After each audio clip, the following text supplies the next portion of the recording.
All right. Hi, everybody. Welcome back to another episode of Excess Succeed. This is Gearface.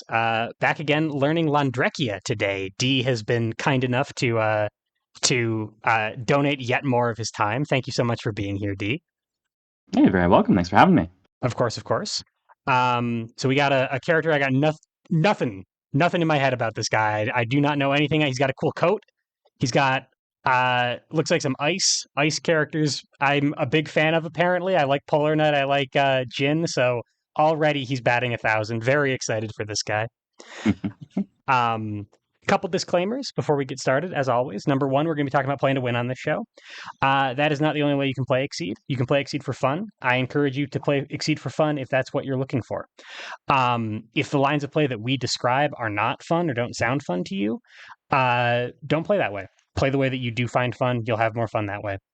Um, Number two, we're going to be pretty prescriptive about strategy on this show. These are the rules of D's strategy for Londrekia. That doesn't mean that they're yours.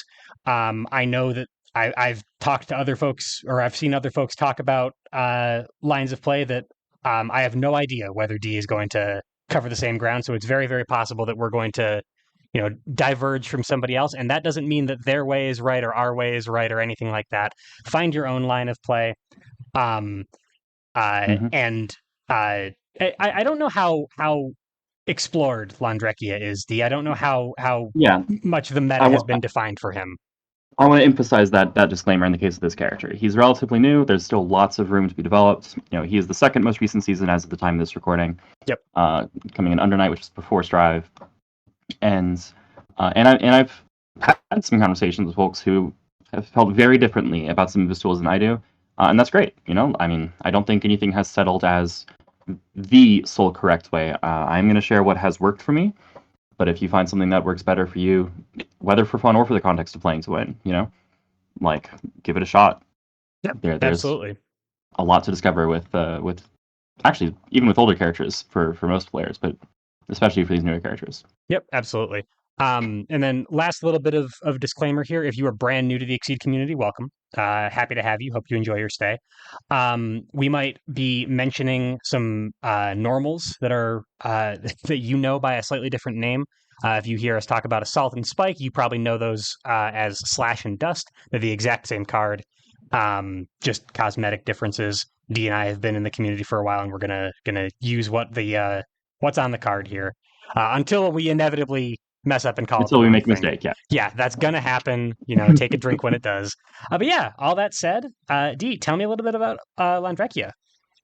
I would be happy to. But before we talk about launcher card, permit me a sidebar about fundamentals. Okay. Fundamentals in Exceed are like fundamentals in any other. I didn't actually wait for your permission. Anyway, are like fundamentals in any other fighting game.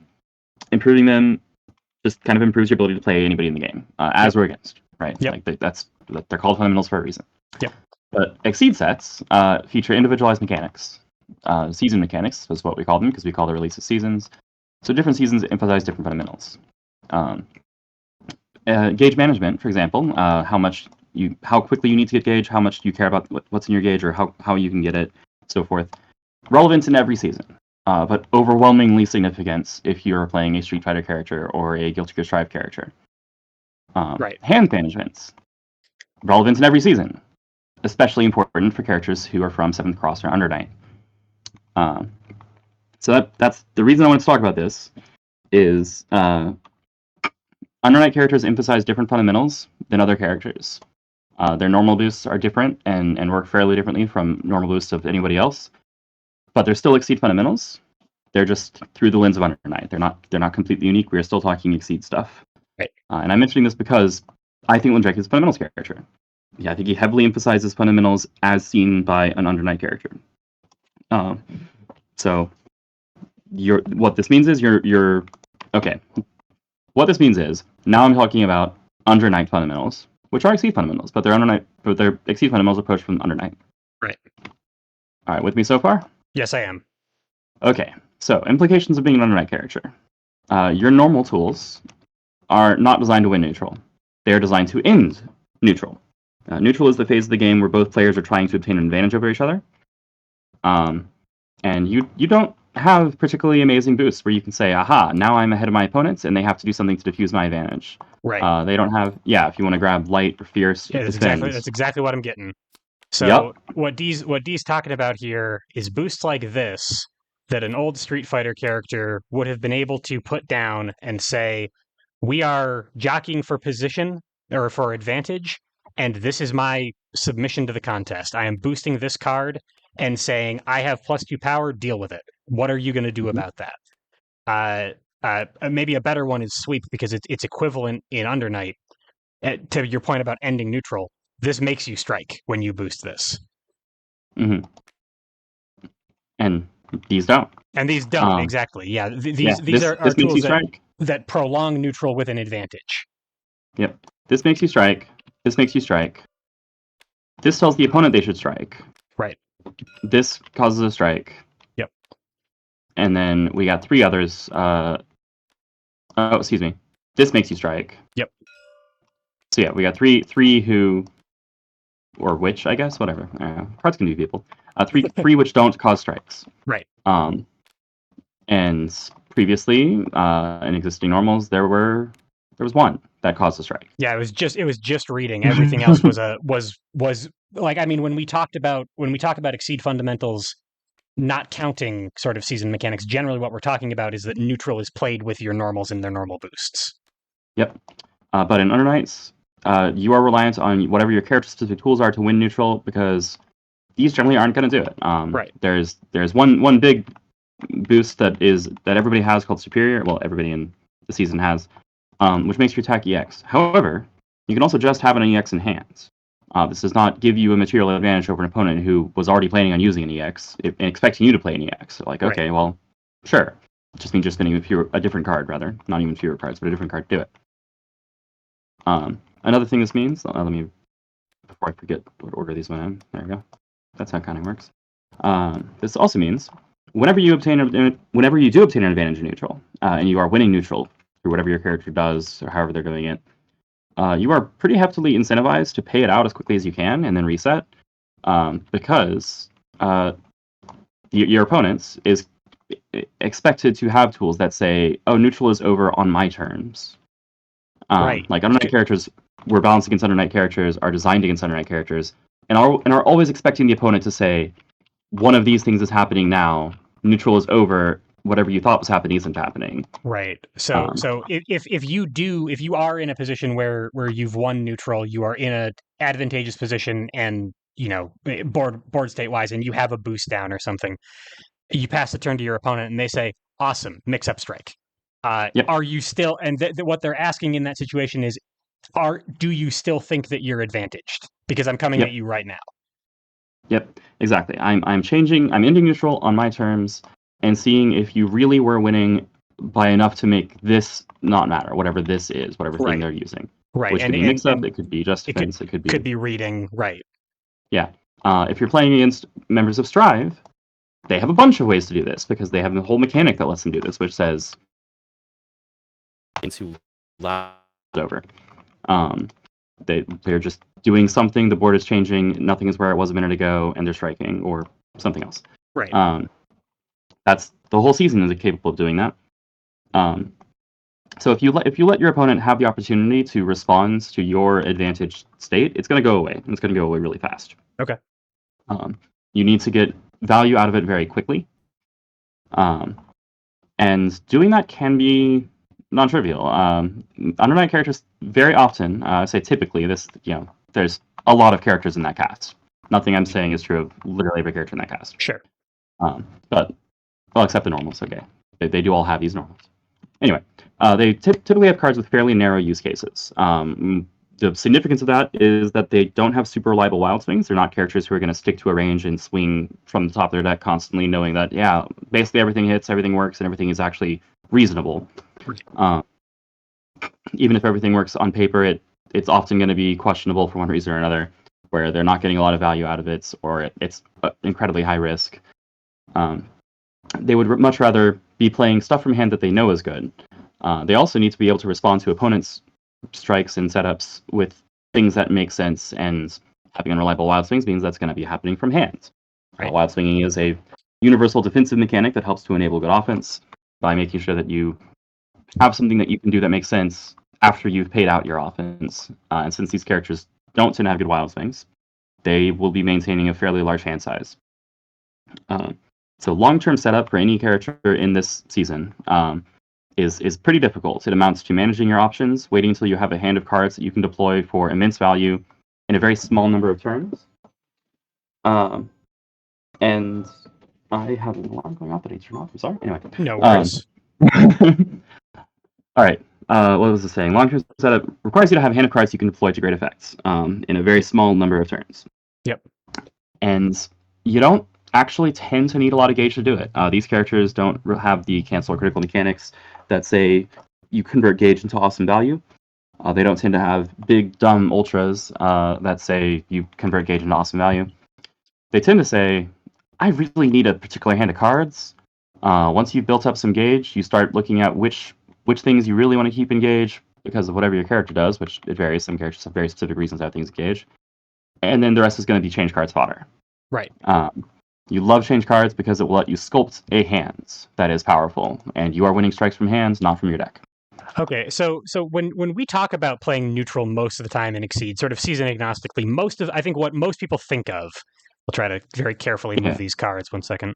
What most people think of in Exceed when we're playing neutral is some of this and some of this, right? Yeah, footsies and boosts. Positioning and boosting. So you're and there are other considerations of neutral that we sort of maybe don't emphasize but are always there. But what you're saying is that for undernet characters, neutral is hand management. It is largely hand management because your tools for doing the other stuff are pretty limited. Okay. I mean, I'm going to talk about all his continuous boosts for sure, and they are relevant. And these characters do tend to have good continuous boosts. Characters like Wagner and Mika actually have pretty solid neutral for that reason. Right. But they can't throw down a boost with 2 cards in hand and say, this is good enough that most of my deck works. They're just not really built that way. So they need to be able to maintain a hand while also jockeying in neutral. And that means using tools efficiently and knowing what they're using them for. Because the opponent's probably spending less than they are on doing most things that they are doing. But if you can have a strong enough play from hands, it's not going to matter. Okay. Yeah, I think that's about right. I think that makes sense. Okay. Last note about undernight characters.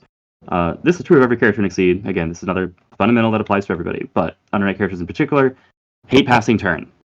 Yep. You are probably winning on your turn and losing on the opponent's turn by default if you're an undernight character. You have a bunch of cool stuff you can do that ends neutral. You have a bunch of cool stuff that says now strike. If your opponent does it, you can't do that. If it's your opponent's turn, you can't do that. Right? You can't respond with an action. That's not how the game works. It's not how the engine works. None of your all of your Exceed or character abilities are actions that happen on your turn. All of these boosts that, as you said before, are neutral enders that you can use to end on your terms. Well, it's your opponent's terms now. You can't boost just defense on your opponent's turn as much as you'd like to. All you can do is respond with the strike that hopefully you've been curating in your hand. Yes. Okay. So let's talk about what Londrekia curates from hand. Actually, let's talk first about how he pays out, because this is how you win, right? Okay. Like if what you want to do is get a slight advantage and then pay it out for a lot of value as quickly as you can in as few turns as possible. How does he do that? Well, you may have noticed that we're starting with a character who is flipped to his Exceed mode. Yes, I was going to ask about that. Normally, Exceed characters look like this, and this one, for some reason, I don't know why, seems to be red. Yes, this is where your value is. So this character here has an action which is a very situational tool. It's powerful, but it's very situational and it's fairly expensive. Okay. You burn your turn spending 1, 2, or 3 gauge, getting cumulative bonuses based on how much you spent. I say 1, 2, or 3. If you have more gauge, you'll actually spend all of it. But you probably won't. You'll probably only have 1, 2, or 3. Discard all of your gauge and strike. Gain bonuses based on how much gauge you discarded. If you discarded at least 1 gauge, your attack has this after effect. At least 2 gauge, it has 2 after effects. After advance retreat 1, after withdraw 2 in any order. 3 after effects if you discarded 3 or more gauge. Right.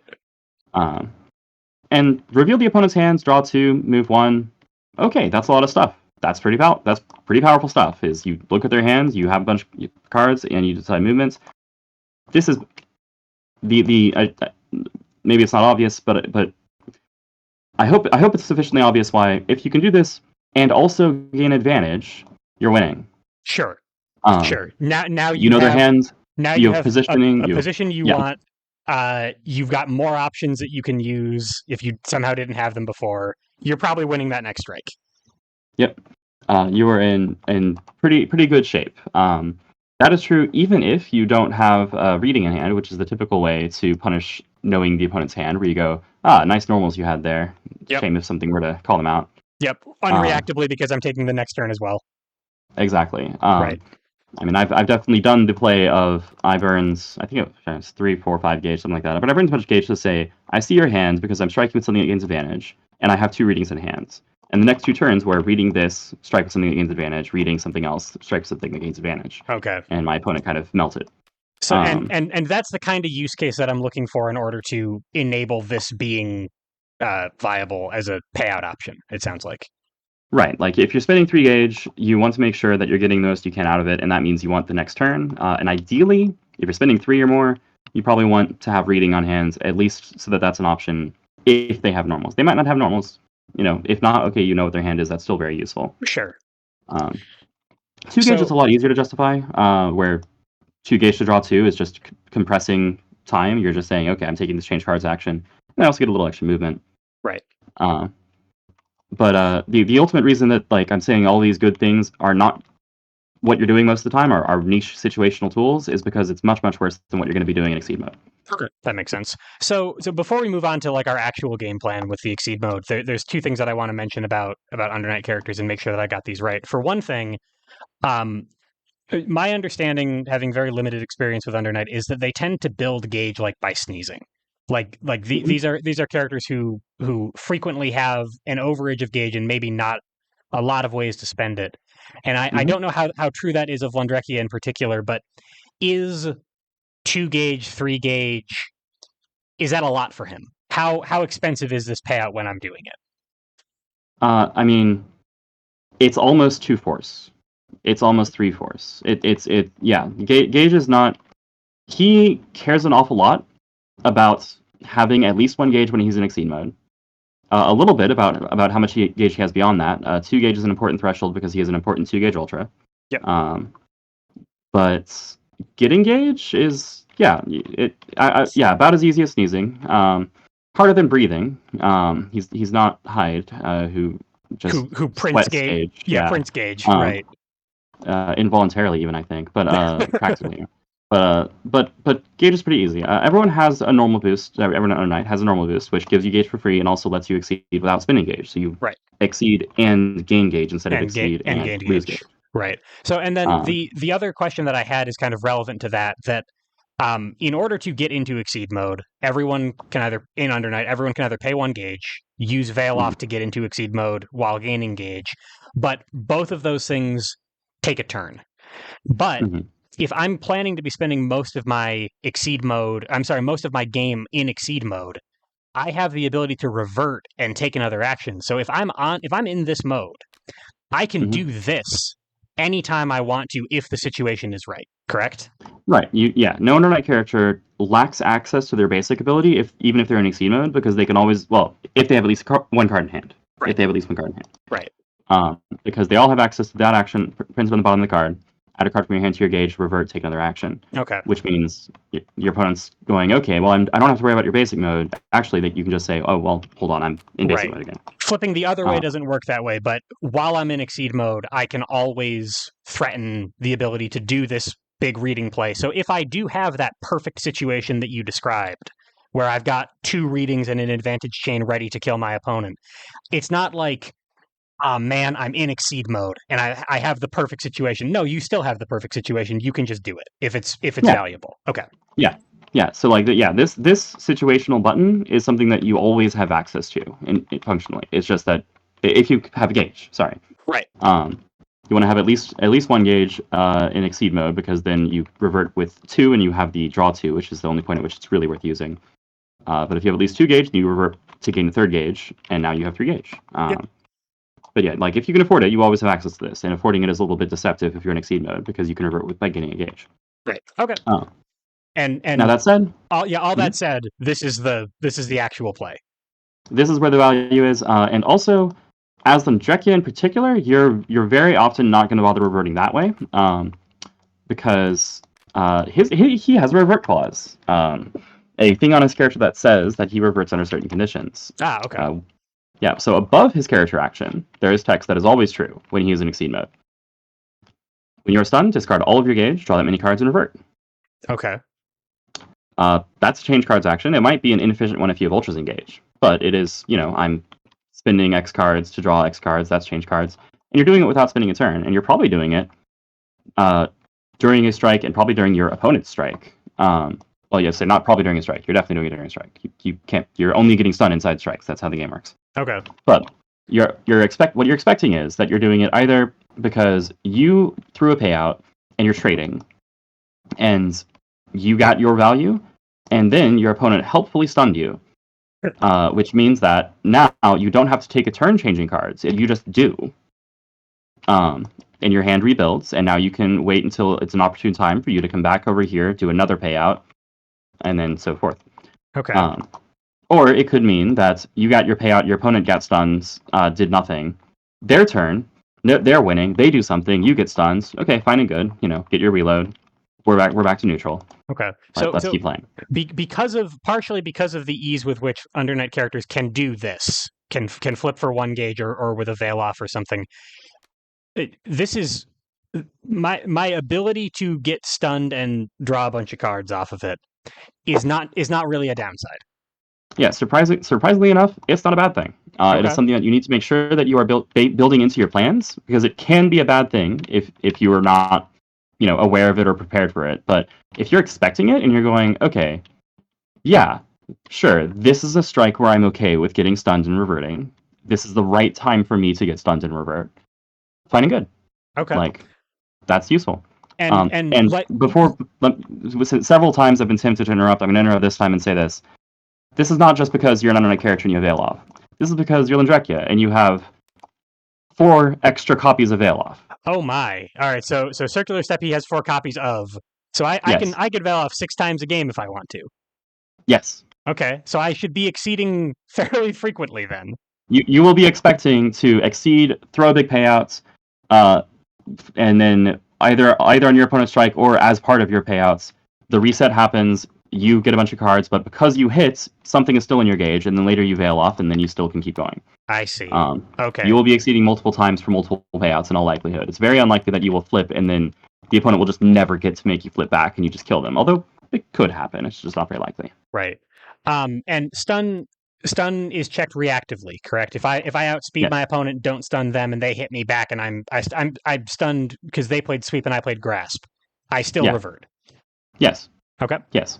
And that kind of thing is where it's going to feel bad, where you're like, oh man, I hit with grasp, they hit with sweep, I flip back.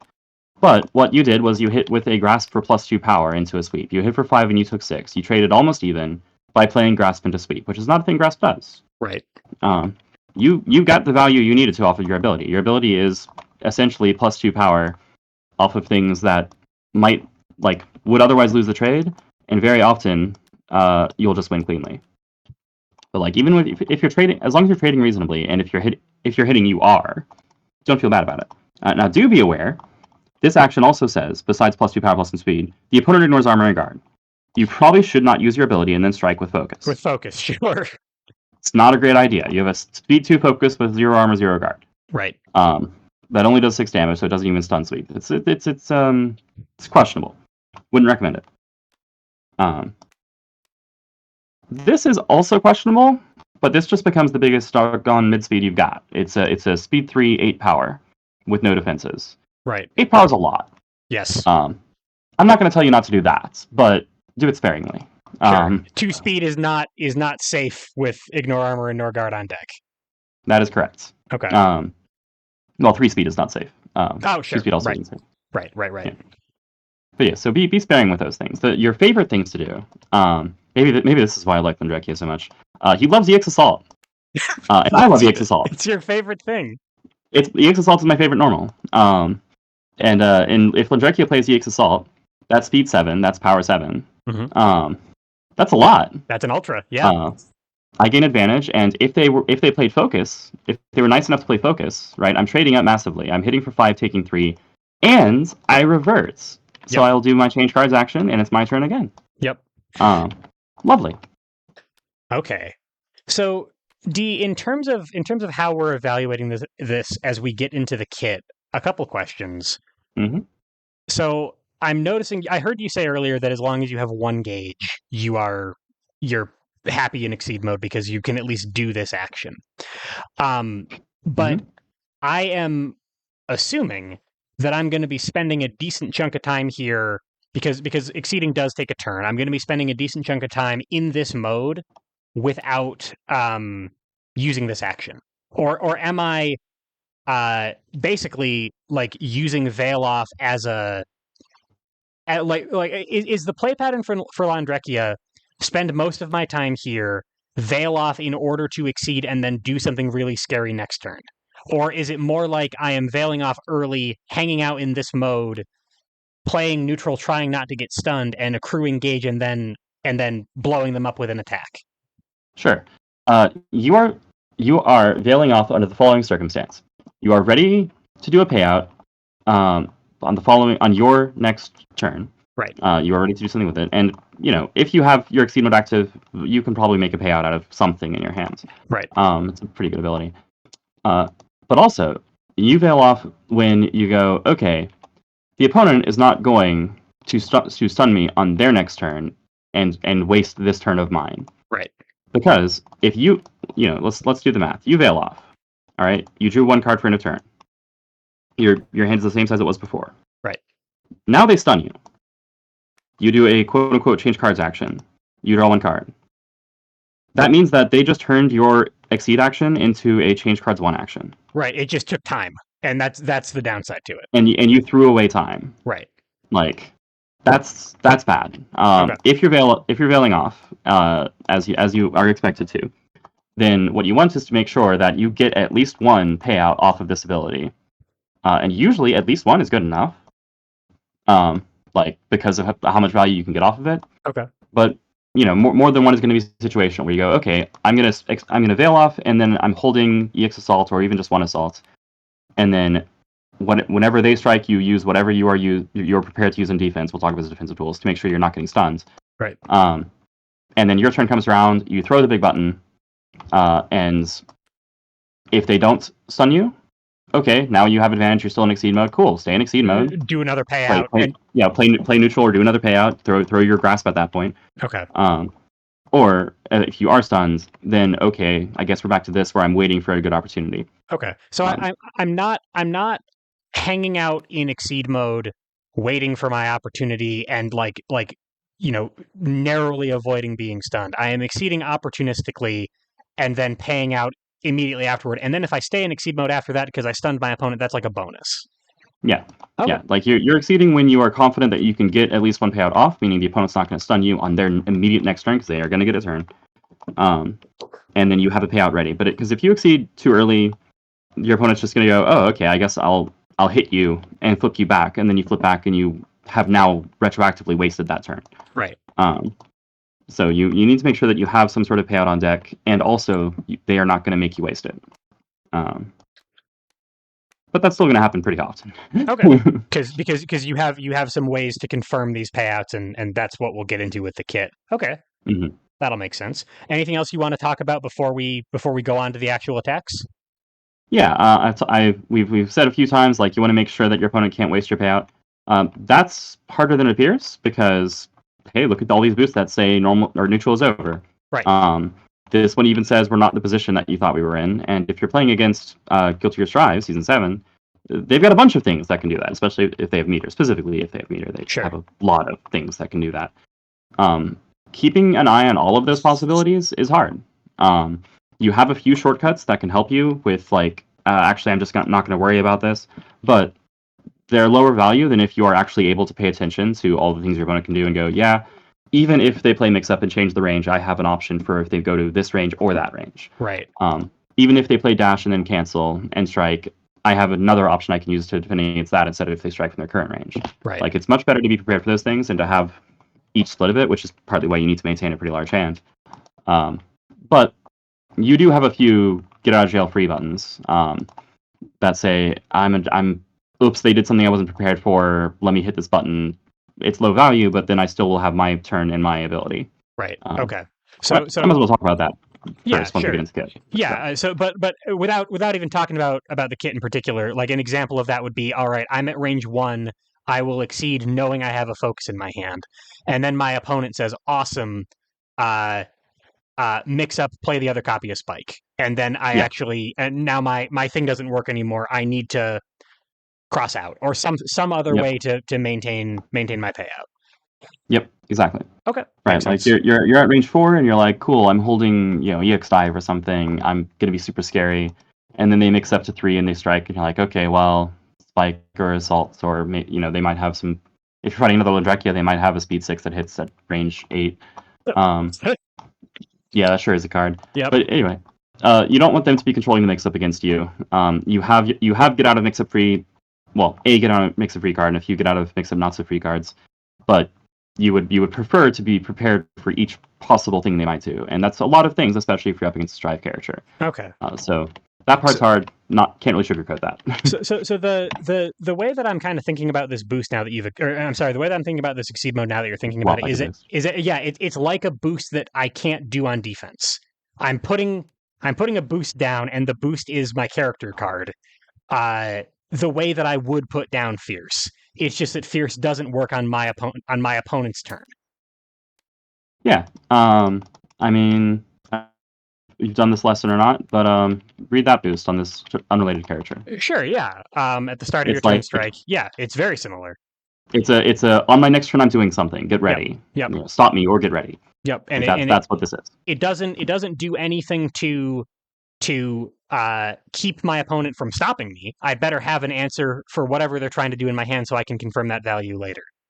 Mm-hmm. Okay. Correct. Makes sense. All right. That's the essence of his ability and its dynamics. All right. So let's talk about the get out of jail not so free card. It says stun immunity. It does say stun immunity, and I don't want to be stunned. I can see where the synergy is, D. Yep, that's it. It's just printed on the card. You're just like, okay, they did something I was completely unprepared for, but I'm not stunned. Right. I might take 9 damage. I'm not stunned. I might be extremely sad and discard my hand, but I'm not stunned. Right. There's a lot of loss conditions which make this not worth playing if you have any better thing to do. But if you need it, it's here for you. Okay. Some days you just need stun immunity. You just need to not be stunned under any circumstances. Yep. Also, very, very special mention goes to EX Frozen Spire. 5 armor, 1 guard. That's tough to stun. That's a lot. Yep, that's tough to stun. Yep, pretty tough to stun. 1 copy of Frozen Spire is a mitigation tool where you say, I'm going to take 4 less damage, but I'm not winning the strike. 2 copies is I might actually win this strike, and I'm certainly not taking damage. Right. Yeah, these are your primary buttons. My opponent's doing something that I wasn't entirely prepared for. How am I getting out of it? Of course, everybody has access to block, but if your opponent's starting to ignore armor and guard at whatever range they're at, then you need stun immunity more than block. Sure. You also have a much less safe in terms of this is very, very stunnable.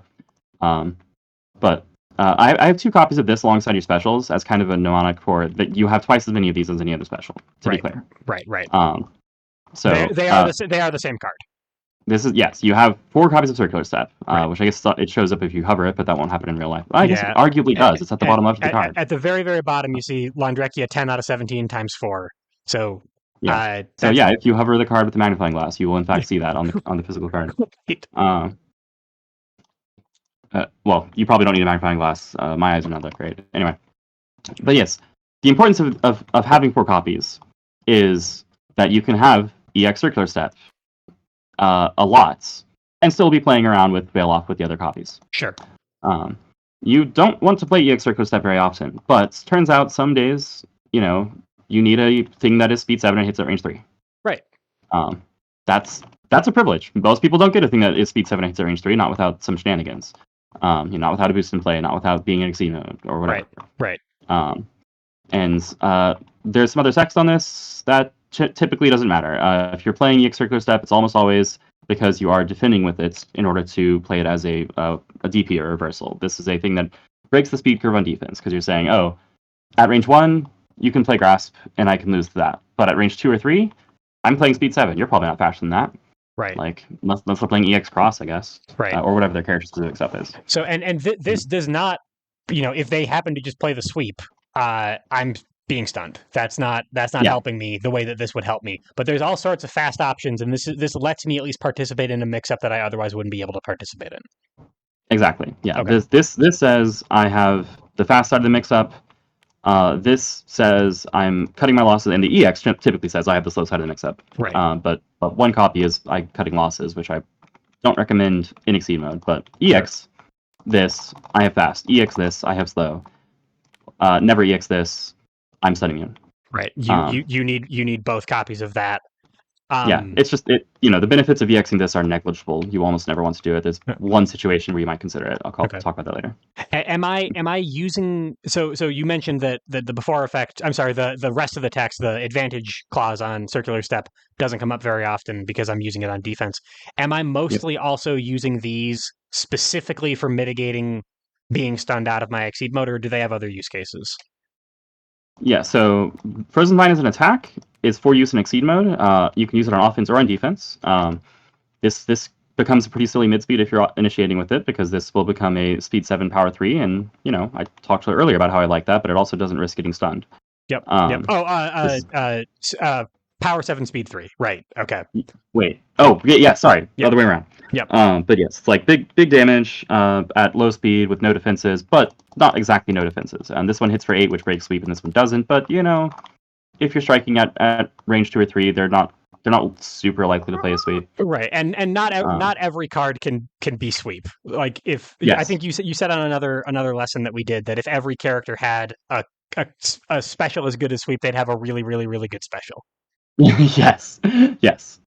Sweep is very, very high card quality. Right. It's a normal that everybody has, or we would start to look askance at the people who get it. Right. The sweeps and the sweep knots. All right. But yeah, so Frozen Vine, in basic mode, there's almost never any reason to play this attack. Okay. Like, why in the world are you not reserving this for your exceed mode? In basic mode, it's a great boost. I'll talk about his boost game later. He actually has a boost game. It's nice. But yeah, Frozen Vine. I'll mention now, the occasion on which you EX it is if you need on curve win the game at range 4.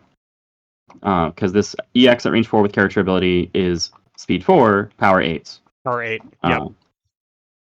But if they have cross available to them, don't do that. Or, unless they're cornered. Where you say, okay, let me just kill you. Right. Right, but in most cases, you would rather be playing individual copies, and you are also fairly unlikely to have kept the EX for that long, because this is a useful boost, as I'll talk about later. Sure. Anyway, that's Frozen Vine. Frozen Spire, like I said, I'll use this I'll use one copy as a mitigation tool on either side. A little risky in exceed mode, because you'll still get stunned by sweep, but you are taking 4 less damage, which is not nothing. Right. The EX I'm going to be using on defense, not on offense, except for a very specific card synergy, which is hilarious. I'll cover that later. Sure. I have lost the thread of what question I was answering. I just realized I'm just talking about cards now. We were talking about are there other use cases for this other than mitigating being stunned in exceed mode? And it sounds like for Frozen Vine in particular, the answer is kind of, but really it's just not being stunned while you're aggressing as well as while you're defending. Yes. It's for playing it on either side in exceed mode. Frozen Spire, it's for playing almost exclusively on defense, EX in exceed mode. But in basic mode, it also says I take 4 less damage. Sure. Okay. This is your. I affectionately refer to this and a couple other cards like it in exceed as trump blocks, where you're just kind of throwing a card at something and saying, I'll lose this by less than I would have lost it, but I'm losing it. Right. And that's useful because it's a relatively inexpensive way to mitigate a loss that could otherwise be pretty nasty. Either 1 card for 4 armor. That's better than block straight, because block is at least you have to spend 2 cards for 4 armor. Sure. Circular Step. Okay. Its value is you're playing at EX in almost all cases. Whether you need to initiate EX, like if you need to initiate EX, it's probably because they have some sort of boost setup that means that you need really high speed for your range. Right. Like if you're at range 3 and they have +2 speed, okay, well you can still initiate with speed 7, and that's pretty hard for them to deal with. But I almost always will use it as a defensive tool. It's part of a kill combo with a specific boost, which again, we'll come back to the boosts. Okay, sounds good. But yeah, I'm not generally initiating with this for the advantage, but you know, if you've got that reading setup we talked about earlier, hey, it is another advantage button. So you have the option to do that if you feel like doing a reverts character ability with this, with one copy of this, reveal the other one for advantage, reading, so forth. Right, do all sorts of fun have stuff. That option. Sure. But I will almost always EX this, and almost always in defense. Yep. Okay. All right. So those are how these attacks interact with, especially your desire to remain exceeded attacks. Excuse me. Actually, you know what? Let me just. There you go. That's what that card looks like. Yeah. All right. This attack is kind of interesting. This is also has a trick to it for keeping you from reverting. So it's 2 to 5, 3, 4. After you may place this in any space in its range as a trap boost. So this is a trap boost. They're not very common. Yes. 3 characters have them. There's our little, you know, this is a rulebook excerpt turned into a TTS card. Traps are a type of continuous boost. When you play them, you put them in any space. Well, this one isn't any space if you're using the after effect. And they stick around until you're stunned and do whatever they say. So this says when your hits, if it's in a space between you and the opponent's +2 armor, stun immunity. Yep. And discard it. Okay. So stun immunity, here's what matters, right? So you stick this at range 2, and you go, okay, at range 3 you can play Spike and I'm not stunned. I just don't care. Right. And so you can, yeah. And as a boost, that's just for your next turn. If you're using Snow Blossom as an attack, that's happening at after timing at speed 4. So if they did play cross into you, you're still stunned. You don't get that. Yes. Yeah. The value of this is generally you're going to be at range 3 or 4, and you strike with your ability, and you're at speed 5 and 5 power. And if they played a sweep or whatever is appropriate in their kit at range 4, but especially at range 3, we're looking at sweep. You go, okay, you take 5, and I take 4, and I'm not stunned. Right. Like that's the point of that, is that you gain stun immunity during the current strike against lower attacks. And if you did stun them, or if they just didn't hit you back, then you have a choice. So whether you want the gauge more, or whether you want to put that into play for later use.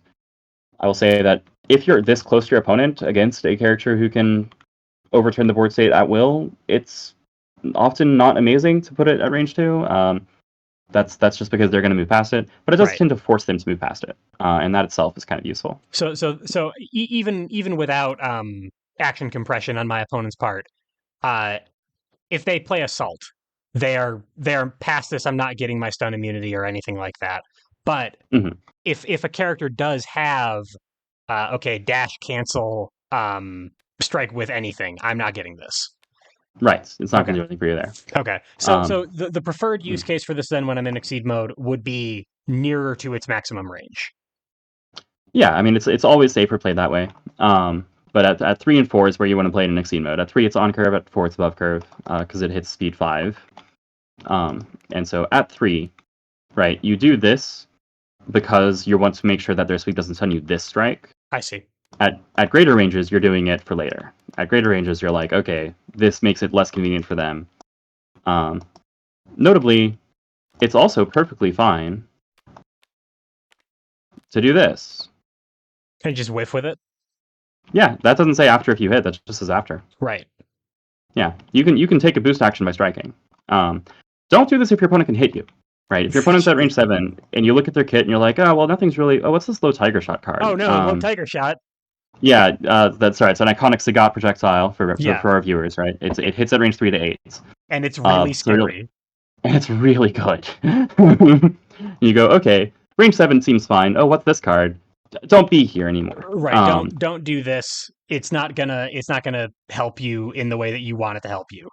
No, you will get ripped apart. But if your opponent does not have ranged options and they're over there at range 6+, and they just can't hit you, then yeah, feel free to just strike and put this into play. They will probably strike with movements to move closer, but they might throw away a sweep, as long as you have at least 2 gauge. So let me talk about how that works, because you've got some weird mix-ups. Okay. Here's a card Costs 2 gauge. Hits the board. Yes. 1 to 8. That's all of it. That's all of it. Yep. Pull 3. This means that at range up to 6, you're threatening this. And they're threatening sweep. Yes. And that's why at range 6, striking with this can throw a sweep out of their deck because they are looking for Hailstorm. Okay. So you love having 2 gauge most of the time because you want to threaten Hailstorm and also actually be able to play it, but especially threaten it because this is an ultra that has that is very, very annoying for a lot of people where they're just like, oh, at any range you can hit me with a speed 6 attack. Right. That's pretty annoying. That's like, really I can't frustrating. stand it. Yeah. But if you are doing it and they try to counterplay it with something slow, then you can play just something else and waste their turn. People don't like playing into that. Right. They will find ways to work around it, and that's great because they're spending resources to work around it, and you're just kind of threatening it. You don't ever have to use it. Sure. Unless you need it. And ideally, this you could block and threaten Hailstorm and get free gauge that way. But the reason that you are preferring to use Snow Blossom for that effect is that Ice Flower is value that you're getting irrespective of whether the card hits. Right. Yeah. Like block. Like Snow Blossom has this after effect that happens as long as you're not stunned, which is also true of block, right? You're getting the thing that the card needs to do for you. Right. As long as you're not stunned by a faster thing. Right. Which means that the only way in which striking with it is less efficient than playing the boost for it, assuming that the range lines up. Because if you play this to be clear, if you boost with a trap from your hand, you put it anywhere. Right. Which means that actually it's also pretty common to do this just as an action, where you say, okay, now I'm not getting spikes. Right. Like, I'm just not. Right. I can play sweep now because they could assault me and nullify this, but assault is not going to stun sweep. Yes. Okay. And if they play spike, okay, I'll take my 5, but I'm not stunned. They take 6. But that's fine. Like, not an issue. Right. So I say not getting spiked. Sorry, I meant not getting stunned by spike. You can still get spiked, obviously. Sure. I see. Yeah, but the use case that they're using it for would be to stun you, and that's not happening anymore. Yep. And so they often won't, but they technically can. Sure. But yeah, so like you can just do that as an action. But if you're playing it with its after effects, you'll place it somewhere in its range, which is 2 to 5, and you'll be able to do that regardless of whether you're hit. Which means that again, against people who don't have ranged attacks, you can do that, and it's a way to try to pretend you're playing Hailstorm. Against people who don't respect Hailstorm, and they're like, oh, you're just doing the thing in that one video, right? You're just striking with this to get me to waste my speed. You just watched Gearface's excess exceed video on Londrekia. Yeah, like you're obviously like not actually playing the Hailstorm at this range. Right. Then they're going to throw away something or use movements where they're like, okay, I guess I'll play my dive, which is slower, and then they'll advance 3. That's probably still fine because you can still say, okay, well, they're probably not much closer than this, or they're going to be on it. Right. And you don't lose a lot by doing that. By which I mean, this is actually I would say the lowest value special of the ones we've covered because it's mediocre on its stat line, and this boost is for a niche case where the opponent has a lot of ways to work around it. Right. You don't really mind losing this card. You can pay force cost with it. You can have this thing happen where they have to respond by going onto it, and you're like, all right, cool. Well, they responded by going onto it. 2 is a range where I control a mix-up. That's cool. Right. Like you've got your speed 7 and you've got your sun immunity. You've got your scary stuff that you can do for other purposes. So I would be, but the Snow Blossom stuff that we're talking about is yet another way to get something out of my exceed mode and maintain my exceed mode. I'm not throwing this out in basic mode. I'm throwing it out as part of a payout. Yep. Okay. I will now mention something that I alluded to earlier, which is one of the funniest plays. You'll not get to do this very often, but if you are in the setup, which I'm sorry that you got cornered. I don't know what happened. But you don't love being cornered. Most people don't. So you don't love being cornered. But anyway, if you manage to be in this sort of situation, or I should really say in any situation where this is between you and the opponents at range 1, 2, or whatever, this card has some very interesting properties. If they allow you to initiate with your exceed ability, their attack ignores armor and guard, but your power is only reduced by damage blocked by armor, and if they hit you, you probably have stun immunity. Right. Which means that So you have an attack that, if they don't move closer, which, for example, assault, this is not a safe move, but it's a very funny move. If they don't like assault forward and just ignore this boost, if this boost actually goes off, what you have is a effectively 0 armor stun immunity 6 power attack. right. The important part of which is stun immunity. Right. Right. You're getting some of the value out of what that armor would have been if you didn't have ignore armor, ignore guard for your opponent on your character ability. You have the stun Mm-hmm. immunity to mitigate that. And because you aren't blocking the damage with the armor, you're not decreasing the power of Frozen Spire. Exactly. Yeah, you're Okay. saying instead of armor, I'll take power. Thanks. Okay. Um, That's very funny. yes. The situations in which this is useful are more limited than a lot of the plays I want to talk about, but I thought it deserved honorable mention as one of the most interesting things that Ice Flower does in Right. my experience.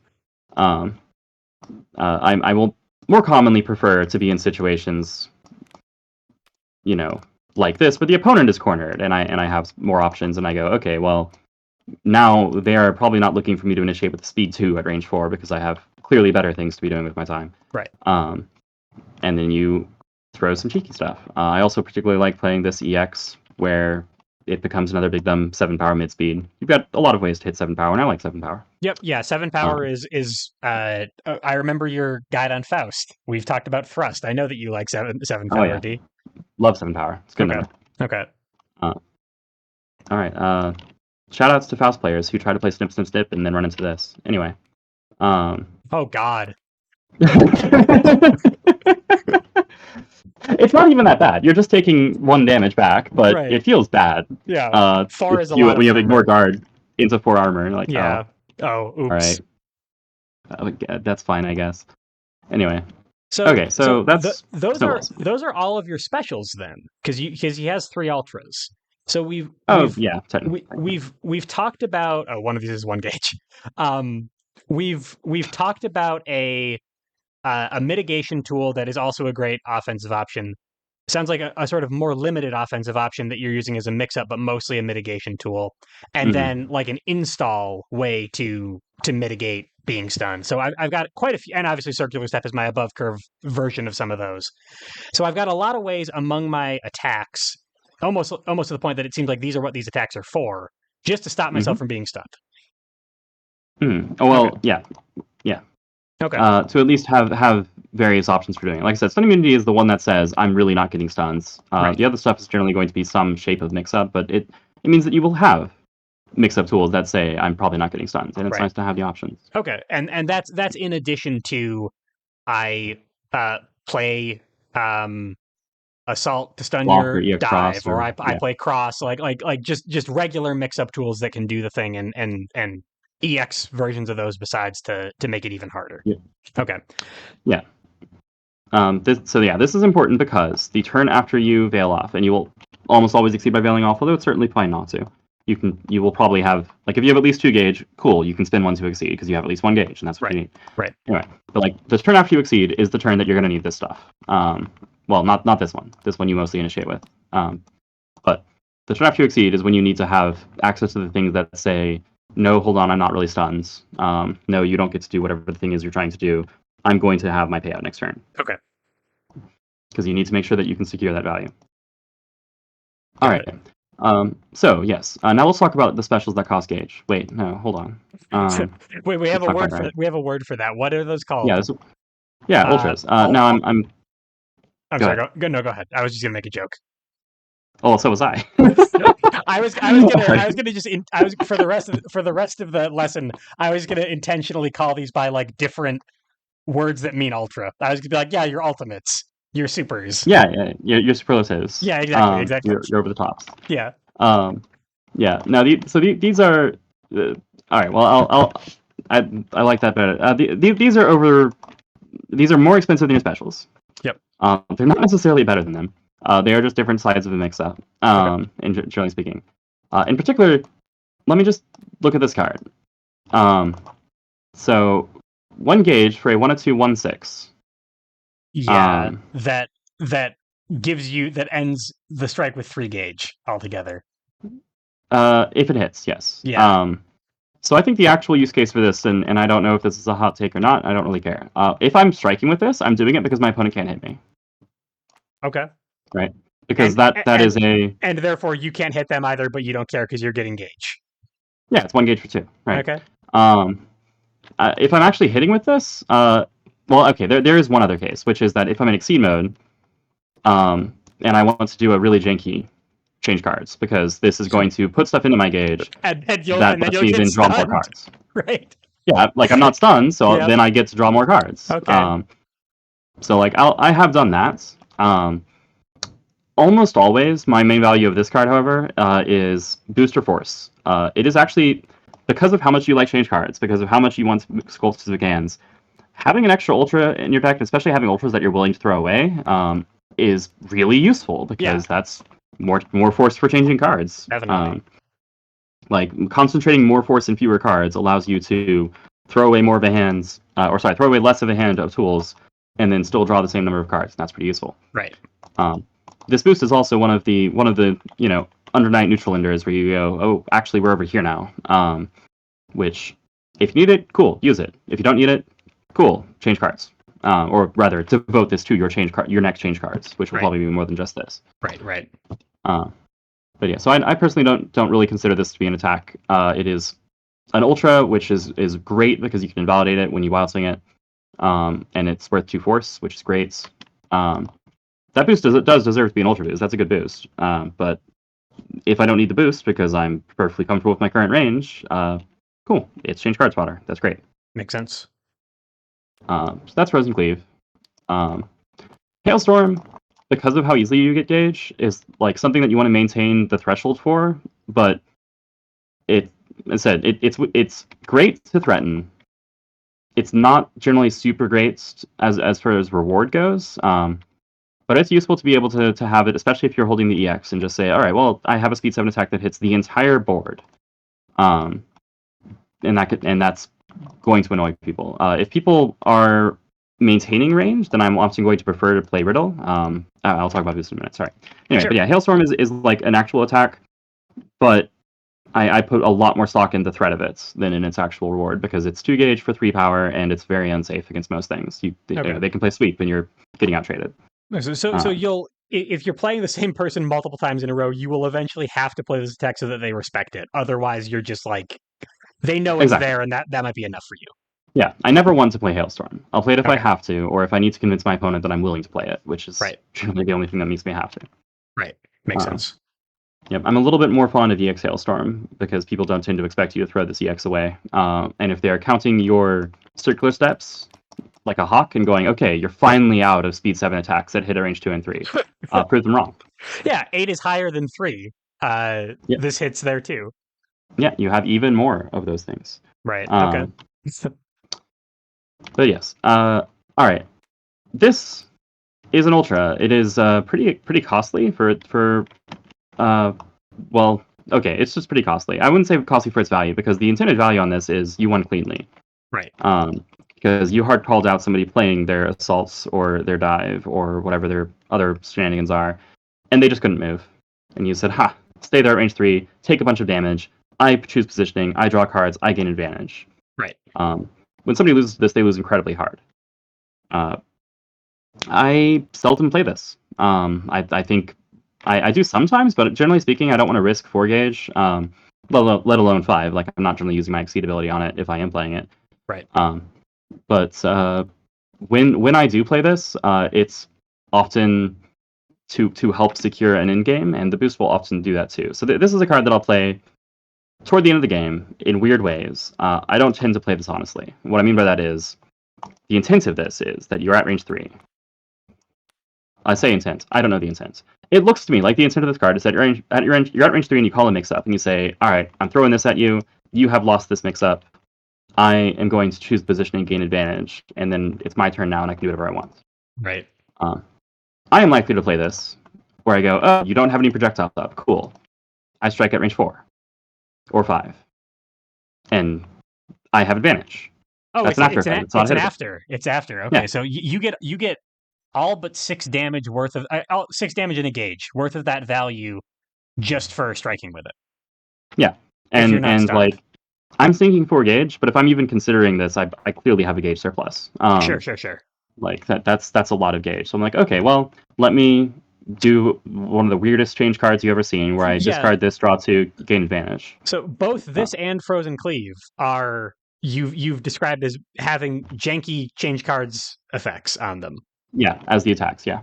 Interesting. Um, yeah, Cocytus actually is very useful as a thing that you can threaten where the opponent will respect it and you can play around that, or they don't respect it and you can then just play it. Right. But I tend not to use it very much because I would much rather play things that will just work because as Londrekia you have that option, right? Like this is fundamentally a mix-up tool or a mix-up call-out tool. Like it's whether offense or defense, it's going to be losing to things. Sure. Um, with most characters, I should say. If you're up against somebody who has no ranged attacks, then it might just win, right? Yeah. Like you stand here at range 3 and you say, okay, EX Cocytus outspeeds Spike and Dust, and okay, that's And that. Like you and can't you're out of assaults. You're out of like your assaults and dives don't work. so it's like it's very good against like Vega, like somebody who moves with Yes, everything that they do. Okay. yes. So you can use it for checkmates, quote unquote, where it's like, okay, you actually have nothing that beats this. Cool, I'll play it. Right. Right. I often am not committing it to that situation. I'm very often not going to have already discarded it for force for change cards. Um, yeah, that's pretty much it. Yeah, I will usually lump it in with this where I'm throwing ultras to draw into other stuff that I need and EXs. But yeah, it does have a purpose. It is strong. Like, not going to say not to use it, but if I'm have that much gauge, I'm probably looking for a way to hit my opponent and make them revert me so I can draw five cards And instead. get stunned so you don't have any gauge anymore. Okay, that makes sense. Exactly. Yeah, Right. like that just seems much better to me. Okay. In most cases. The other way in which now we can transition into boost, I think, Okay. because that's the other thing in this card. The other way in which this is your checkmate tool is this boost, which says ignore armor plus 3 or 4 or 5 or 6 power. Oh Um, yeah. And advantage if you need it if they're somehow not dead from that. exactly. The thing is that both this attack and this boost are things that are you have a gauge surplus and you're converting it into murder. Right. Whereas I tend to prefer I have 1 to 3 gauge and I'm routinely like paying out, then burning out and rebuilding Towards in like small towards increments. like manslaughter instead of murder or something. Yeah, yeah. Like A slightly lesser crime. I want to look. I want to be emphatically knocking down several pins in succession instead of going for a strike. A strike, Um, sure. poor choice of words, actually. Anyway, Yeah, you're going to um, be striking a lot. I will be striking a lot. Right. Um, Okay. but yes, this is let me just destroy you. It's cool as a threat. It is mostly useful, I think, for when you have at least 3, preferably 4 or more gauge, and you still have EX Circular Step, because at that point you're holding a 1 to 3 7 7 with Ignore Yeah, Armor. that continues to be that's a busted ultra. Yep, that is a die, I guess, but you did pay 4 gauge for it. Right. Um, but doesn't much. You don't much care what you paid because they're dead. Right. Um, so it is useful for that situation. Again, I don't use it very often because I have probably already discarded this for force for change cards in order to draw into other EXs that I want to play. Okay.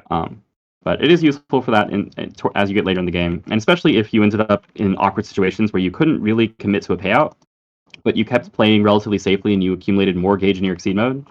You might well find out that I ended up with like 3 or 4 gauge in exceed mode, and they're at 6 or 7 life. Cool. Revert to gain a gauge and then boost this. Um, Now I'm threatening to win the game just Right. with whatever. But yeah, notably, if somehow you play this and don't win the strike, sorry, if somehow you play this and don't hit, not that huge a deal. If you hit and somehow don't win the strike, it's a problem. You have discarded all of your gauge. You have 1 card left in gauge, which is whatever you hit with. That's a lot of value paid out for nothing. It's just Right. that.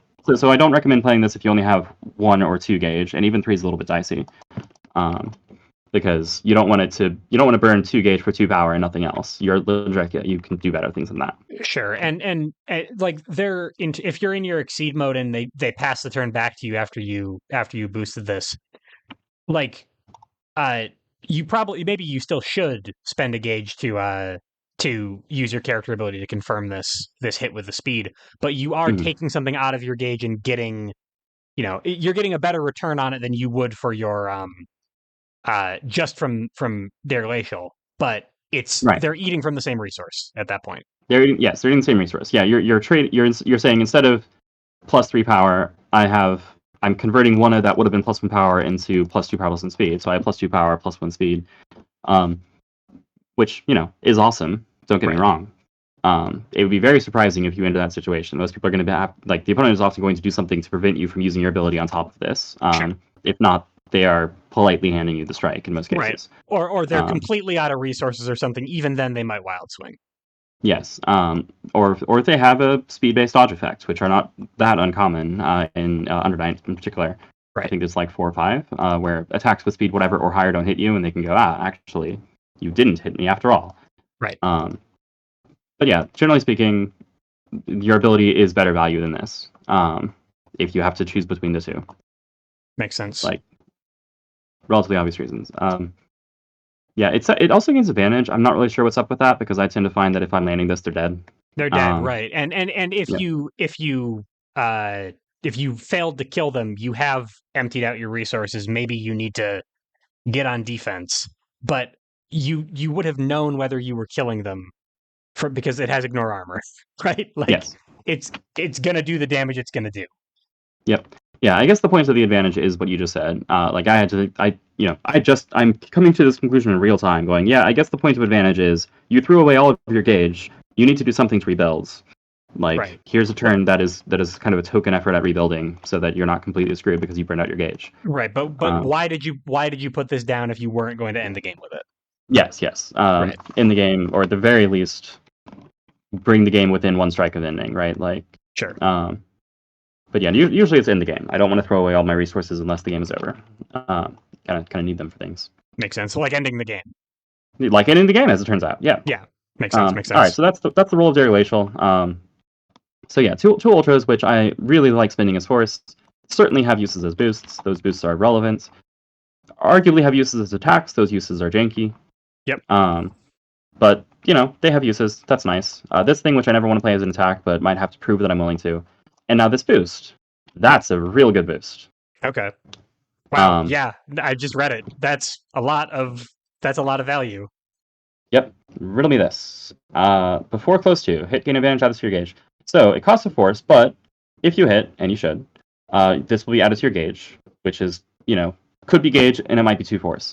I will say there's something mildly interesting about this, which is if this is in your gauge, and you have a window to do an actual change cards action on your turn, you probably want to get it out of your gauge with change cards because otherwise it's only 1 card engaged for 1 Oh, card when you revert. if you get stunned, right? Okay, so any ultra that goes in your gauge actually should maybe be used as part of a real change cards action. Yes, because you're not getting full value out of your revert change Okay, cards. Your and revert change cards only treated as 1 card. and that's true of your other ultras as well. But If they somehow end up in your why are gauge. you playing them Yeah, as attacks? Even this one is getting there from a boost. Okay, in most cases, yeah. I get you. Um, yep. But yeah, this boost is awesome. You can play this on any turn of the game in which you are at ranges, let's see, 2, well, even 1, honestly. So 1 through 7, and you have viable threats.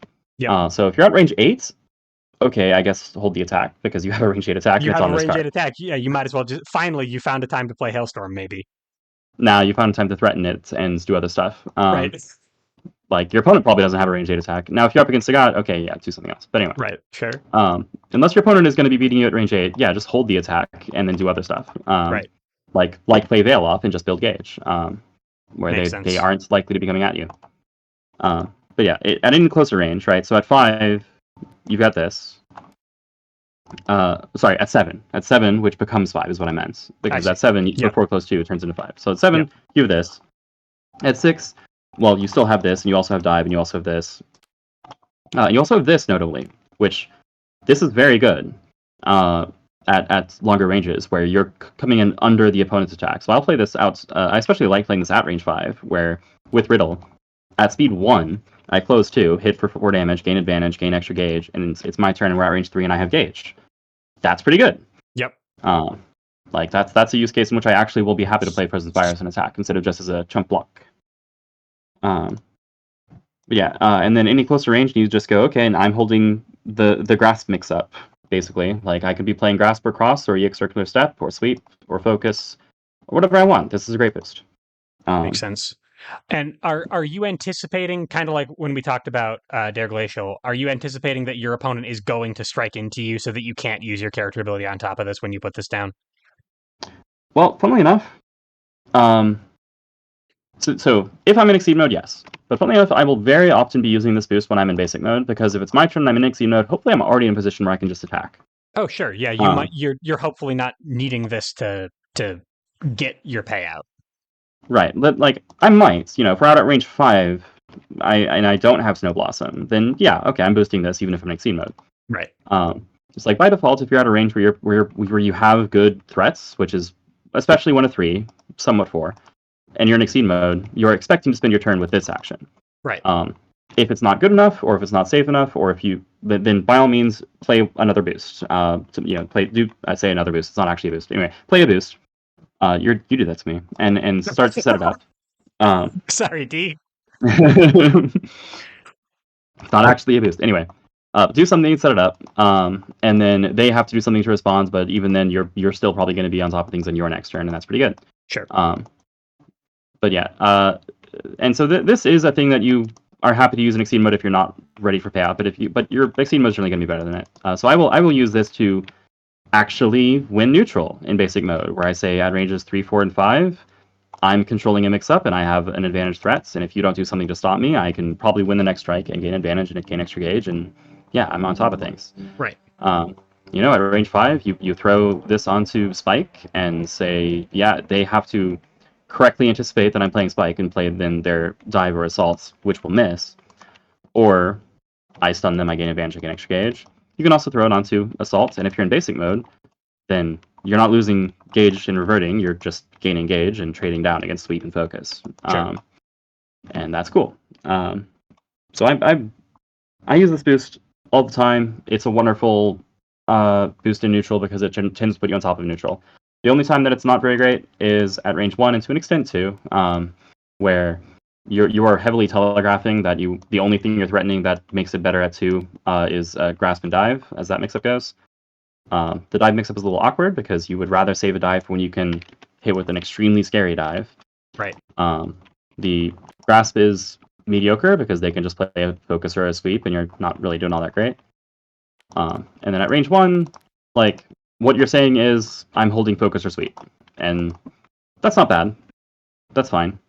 I find advantage way less exciting for Londrekia at range 1 than at ranges 2 and 3, because 2 and 3 are where his mix-up threats become awesome. Okay. In any case, though, you should be able to confirm this. When by confirm, I mean you should be able to ensure that this lands engage after you've boosted it. It's pretty hard to miss once you have before close 2 in play. Yeah. At least for a character with this much. Well, at least for a character who has this attack in their kit. Right.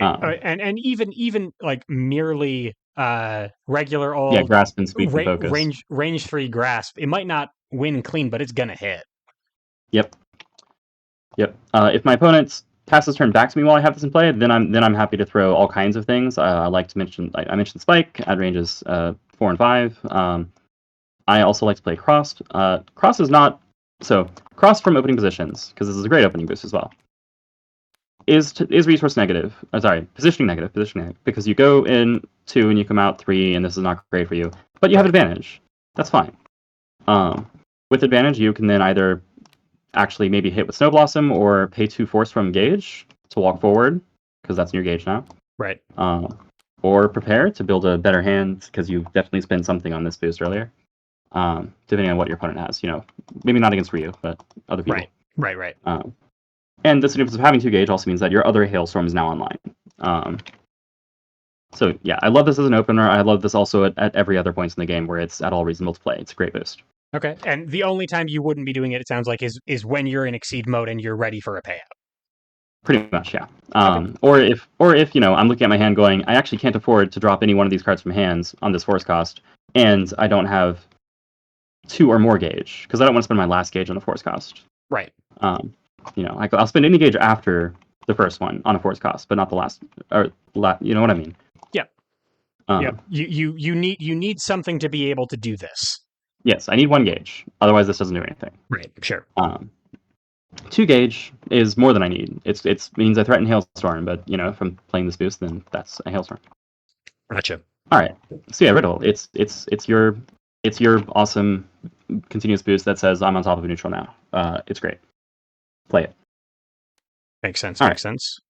And bonus gauge on top of it. Speaking of, here are these boosts. Bonus gauge Um, and advantage.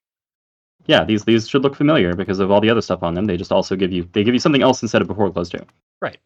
Um, so Frozen Spire is where you're saying, okay, I don't need Frozen Spire's properties as a trump block. This, playable in either mode, by the way, but I will typically be playing this boost in basic mode. Okay. Where I'm going, okay, I'm building up gauge to have for later. I don't need this attack for whatever reason that I'm situated them in, probably because I'm holding something better at whatever range we're at, right? Because this attack is not an attack that tends to win; it's just losing this. It's just more mitigation, right? Yep. And if your opponent passes turn back, then you have advantage. And that's actually the really telling thing about your play pattern from these things, right? Is that you say I have a slight advantage. If your opponent doesn't deal with it, then you can strike with that slight advantage and literally gain advantage, meaning that the next turn is yours, so that you can stay on top of things and make sure that when the turn passes back to the opponent, you're not losing as hard. Right. Because typically you say, for example, this boost, right? My attack is EX. Even if your opponent passes turn back to you and you get to strike with your attack EX and you win the strike, unless you used assault or some other kind of circular advantage. staff. Right. Right. If you didn't do that, then you won that strike. Now it's their turn and you're losing. Right. But if you gained advantage, then you won that strike and you can decide why you're not losing this turn by playing another boost or going to a better range or changing cards to rebuild a bigger hand. Advantage is very powerful, especially on these characters who tend to not be doing so well on their opponent's turn. Sure. Gives you the ability to set the terms of engagement. But yes, so power attack is I use it mostly if I'm looking at power breakpoints, going, yeah, I guess I need to be able to threaten to break the stun or to stun whatever it is my opponent has. Big fan of sweep. Initiating with sweep, so you break sweep is great. Yep.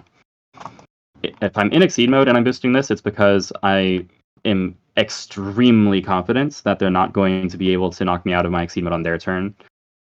That's rare. Like, if I'm playing this boost, it's probably because I'm at ranges 1 to 4, and if I pass turn back to them, those are not really safe ranges for me. Most people can just play something, and there's a good chance that I'm going to get stuns back the other way. Right. But, it could happen. I like this boost also on Londrekia in particular because he does not have a hard time making sure that it connects. Because, again, this thing. Yep. Whether or not you actually play this, lots of ways to deliver power. Yes. Like, fast button, and then if you're in exceed mode, very fast button, but again, not really expecting that. Right. And of course, if Riddle comes back to you and you don't feel like striking that turn, then you can add power attack on top of it and make things even better. The advantage is wasted, but the extra gauge and the extra power sure aren't. Right. And the power is, again, going to be more easily confirmed by an above curve, whatever you want with the close 2. Exactly. Okay. But yeah, so Frozen Spire is, as an attack, more of a tool than an actual attack. As a boost, it's solid. It's a thing that's like, I'm mostly concerned about whether it's the best thing that I could be doing on my turn. It's always going to be a decent thing. Well, at least always if I am in any sensible range at all for Londrekia to be in. Right. Because I like power, I like advantage, I like gauge. But if I already have another boost in play, there's a good chance this isn't my best second boost. I probably would rather be striking at that point to, as we have described, capitalize on your current advantage and then reset to neutral and try to do it in a way that lets you recover from being already at disadvantage because you are. But yeah, it's a value question. It's a situational question. This boost is not going to win you neutral. This boost is going to help to ensure that after your next conversion, you are still in an acceptable condition. Makes sense. And also just build more gauge, right? Like that's the other nice thing about this is even if you're trading during the next strike, you're getting an extra gauge out of it. Right. All of those considerations about making sure you have 1 gauge so that you can use your exceed mode character ability. Having more just means that you get a better change cards action when you finally get stunned or whatever else you need your gauge for. Yeah, exactly, right. Like if you do have like 4 or 5 gauge, keeping in mind, I've never suggested. I hope I've never suggested that you are getting engaged at the expense of hand. You are trying to build, like you're trying to maintain a large hand, and then you put these things into play, and then they end up in your gauge, and then you go from having a large hand to having a very large hand, where you go from 5 to like 8 or 9 cards. Right. So this isn't your change cards exceed mode reload stun thing is not necessarily a reload. It's a load. It's just adding. It's a It's load. adding more stuff. It's a reload or an overload depending on what situation you're in. Right. And those are great. Makes sense. And explicit note here, you often won't need to care about this, but because you very well might, the hand size and exceed is checked in a very specific timing. After you draw at the end of your turn, then you check hand size. Any other timing in which you go over hand size doesn't matter. So if during a strike your opponent stuns you, you change cards 4 from gauge. I'm calling change cards as a shortcut. It's not actually change cards. Anyway, Right. discard 4 gauge, draw 4 cards. Now you're at 9 cards in hand. Okay, whatever. Keep going. No one cares. Yep. And as long as you're striking on your next turn, if that happened, I'm sorry. As long as when the turn passes back to you, if you still have cards above that limit, as long as you strike by end of turn or go below that limit, you're fine. Yeah. You never have to worry about discarding unless after you draw a card at the end of your turn, you are over the hand size of 7. Makes sense. Yeah. Now that said, you generally won't be for very long because you like playing EXs. Riddle costs of force, and honestly, those two things are the biggest factors. Right. But EXs get real good. I should mention this last boost before I come back to that point. But I guess arguably not last boost. Sure, this is Veil Off. It's Veil Off. We talked about it. Hey, look, it's Veil Off. It's on a normal. It's way better to play it on Circular Step than on Focus because Circular Step is a much worse attack than Focus. You want to be able to hold it. You want to have 2 copies of Circular Step so that you can threaten the EX and maybe even play it. Your 3rd and 4th copy, you are free to do with as you will. You can boost it once, boost it twice. I don't care. Focus, you probably want to play as Focus. You are very unlikely to want to boost Veil Off in Focus because why would you do that? You have this perfectly good card you can Veil Off with instead. Right. That's Veil Off. Any other thoughts on Veil Off? I mean, I think a lot of ink has been spilled about Focus versus Veil Off. I don't think there needs to be too much said about Circular Step versus Veil Off. It seems like the use case is pretty clear. So I think I agree with you there. We talked about Ice Flower. What about playing it from hand kind of thing? Yeah. And then Swift attack. Right. All right, so Swift Attack is a boost that actually might win you neutral. So it's a little interesting because if you boost for +1 speed in your turn and pass turn back, you're not really getting all that much out of that, right? Because if you had initiated, you would win a speed tie. Right. So if you both are holding assaults and you initiate and you play assault and they play assault, you win. You boost this, and now if they initiate with assault and you play assault, you win. Right? It's not a different outcome in terms of who's winning the strike based on that. But the important thing about this is, well, and in this particular example, right, because assault gains advantage, even that doesn't matter. But in this case, you get an extra gauge, and you might steal advantage, but mostly you win an extra gauge. Sure. What this really matters for is you have this in play. If your opponent strikes, you're getting an extra gauge out of the strike, probably. You aren't guaranteed to win the strike, you never are, but you're likely to win the strike and get an extra gauge. And if they don't strike, it comes back to you, and now you can strike with +1 speed, gain advantage, gain extra gauge.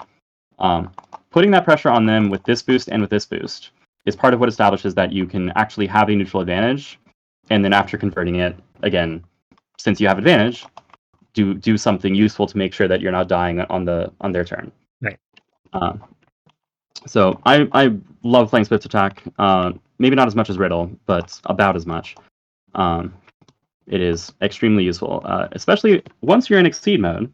If I'm already confident that I'm holding a hand that can respond to anything my opponent does and not get stunned, these get extremely nasty. Right. Because I'm looking at +2 power, +1 speed. Oh, actually +3 power, or actually +2 power, +2 speed. Or actually add on one more of each on top of that because you're throwing an EX attack. Exactly. Yes. I'm like, generally, if I'm that confident, it's because I'm already holding an EX because I've been changing cards aggressively. If I've been Exceed mode, I probably have not fake changed cards lately, but I'm actually changing cards. I'm digging through my deck and I'm holding specific EXs, especially EX Assault, EX Dive, things like that.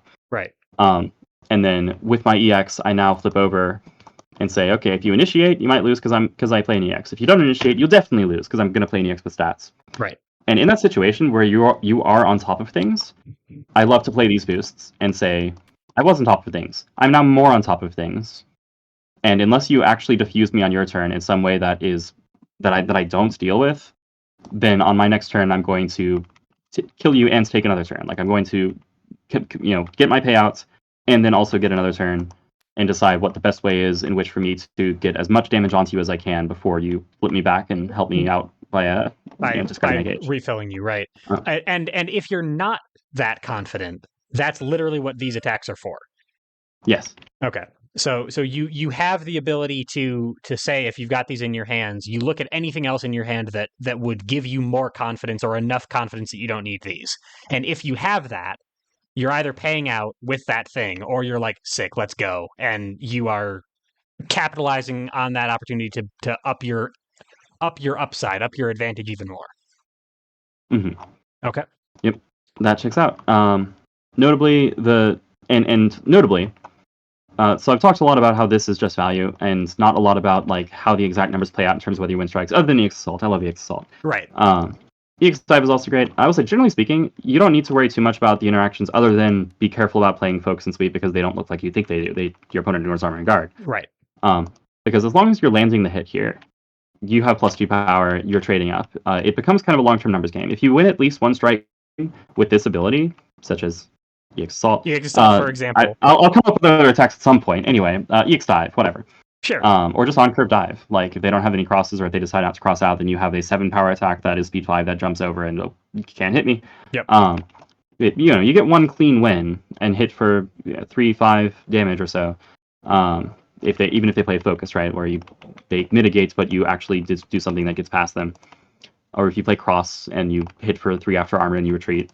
Like one clean win is then hard for them to make up unless they get another clean win later. Because anytime you're striking on your turns, you're doing it in a way where the numbers favor you significantly because you have extra power and extra speed, and you can say, all right, my assault.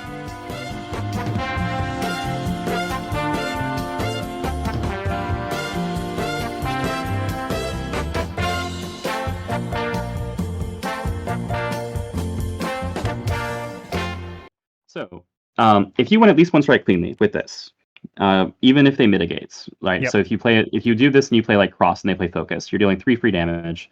That's not a lot, but you consistently have these tools that say you can't get a clean hit on me. I could trade into you, and very often I'm going to trade even or up when I shouldn't. Where you say, all right, your sweep actually trades even into my assault. That means that like in order for them to overcome that life advantage that you acquire by using your ability fairly often, Right. they have to win the kind of mix-up that says they win clean. That's a pain, right? Like you're holding a 1-3, 3-7. You're holding a 1-8, 3-6. That with EX is 1-8, 4-7. You're holding stun immunity. Trying to win clean on a character with these kinds of defensive tools is a huge. So generally, they're going to try to set up against you. At which point you get to use the Undernight neutral tools, saying, "Oh, actually, we're not where you thought we were. Neutral is over. I'm doing something." Right. Use their advantage, accumulate a little bit of value, and then just rely on throwing large numbers at them a lot to win overall. And then Sure. once the game starts to get toward the end, you go, okay, in what exact way do I feel like killing you today? Is it going to be Deglacial, the ignore armor boost? Is it going to be some sort of silly advantage chain? Am I just going to play assaults twice with 6 power and 6 speed because you're out of sweeps and focuses? You've got options. Right. So you just look, you don't go in deciding on the payout. You say in the moment, having crafted a state where you have the ability to be selective, you say, well, how do I want to do it this time? And you look at what will work best. Well, that's how the end game tends to work out because throughout the game you want to be preserving those tools, knowing they are your end game tools. Where you go, I want to make sure that I don't let EX Circular Step run not be in my suite of tools at all. Right. Right. Like 4 copies of Circular Step drop, or both copies of Assaults, both copies of Cross. You start to look at reshuffle. You go, okay, I get I get enough damage and enough value out of each of my tools that I'm not too worried about running out of cards. Right. I'm not going to run out of damage all that easily. I'm Londrekia. Sure. It's a risk if my opponent manages to repeatedly flip me back before I get value, because then they're just making me cycle through cards by quote unquote changing cards. Right. But like damage is not something I generally hurt for. So, when my most awesome tools and my most important tools, which are 2 copies of assaults, probably a cross, probably a sweep or a focus. Um, at least three copies of Circular Step, and one or both Hailstorms, probably both Hailstorms. When these are all on my discard, that's when I'm looking to reshuffle, even if I haven't seen any of this stuff. Okay. Because that stuff is how I'm going to secure victory with very, very high value strikes and keep my opponent off my back because of the value of having this reversal over here. Right. So Um, and you know, these are the paths that you're going for all game, not just for your end game kill shot. But at some point you are going to be, you'll be losing some amount of those options. Um, you'll reshuffle to maintain those mix up threats. Um, so my question then, D, is we've mentioned changing cards a lot, and it sounds mhm. like you have some dedicated things that you are looking for and some dedicated boosts that you're looking for as well, and then a few things that you're very willing to spend as force in the correct situation. um any any advice beyond that about how to change cards and how to go digging for the tools that you need to win a game? Sure. I mean, the stuff that so how to put this? You are looking for ways to secure value or mitigate losses, which is like securing value but in reverse. Sure. Um, and stuff that doesn't give you much value or doesn't do much to mitigate is always going to be your lower priority. So you keep this stuff. Focus, which has guaranteed mitigation, potential value. Cross, which tends to be guaranteed value and often works out to be mitigation. Assault, because of how it interacts with your Exceed mode, both the Assault and EX Assault especially. Like Right. this stuff is all very high value. And then this you need to have as a threat. You may or not actually deploy. But having two copies alive matters. Usually, I'm not going to change cards to Circle Step, but I might if I yeah, if there's stuff I need to see in my deck that I don't have, okay, fine. I would still prefer to make sure two copies are alive, just so the opponent knows two copies are alive. Right. Um, they're usually not going to see you drop one and go, oh, clearly that person was holding two and discarded one. They're going to go, oh, you were holding three and you discarded one. You discarded Um, one, right? You still you have don't need three. EX circular Yeah. step, right? Yep. As you go toward in game in particular, you like to have grasp and Stare Glacial, because boost ends game attack is unavoidable free damage. Well, not free damage, but unavoidable damage. Right. Throughout the entire game, you like to have sweep because sweep is a good card. Um, and I've already talked about the various uses of this. And now we're getting toward the like dive is fine. Reading is good. Exceed mode dive is fantastic. Exceed mode EX dive is fantastic, but it's a bit harder to be in the situations where that are good, where it's really easy to be in Exceed mode and have a cross that's unbeatable. Right. Where you say we're at range 1 or 2 and I strike with +1 speed cross and I retreat 3, you probably just can't do anything about that. Right. Um, uh, then I kind of put at lowest priority where like block I actually value specifically for its boost, and it depends on the matchup. Where I'm like, I might need to say my opponent doesn't have plus whatever, because that might ruin my day. Right. As an attack, meh. This isn't winning me anything. I obviously can't use this with my exceed ability. Giving them ignore armor and guard as I strike with block is one of the funniest plays I could do, but I'm not going to do it. Um, Highly questionable. It has +1 speed though. Anyway, Oh, thank goodness. yeah, +1 speed block with it doesn't really have +2 power because you can't do anything with power. But anyway, Yep. um, but yeah, it's like I can't use this to kill you. And as far as using this to not get killed, I have a better block right here. Yep. I say better, not strictly better, but often better. Yeah. In Um, terms of, unless you need more than 4 armor, it's definitely better. And if you do need more than 4 armor, uh, I mean that's what block is for, but it's still expensive. mhm, Yep. Spike I use as a defensive mix-up option where I need to cover on defense, a focus or a sweep or something. Um, but I don't need to initiate with Spike because if I need a mid speed that beats everything slower than it, I can make one. Right. Um, Sure. you know, And you I can can, make one. You can make one that's probably faster than Spike too. yeah, I can make one that's faster, or that's safer. I can play Frozen Vine at speed 3 with 7 power, and it's stun immune and also beats basically anything slower than itself.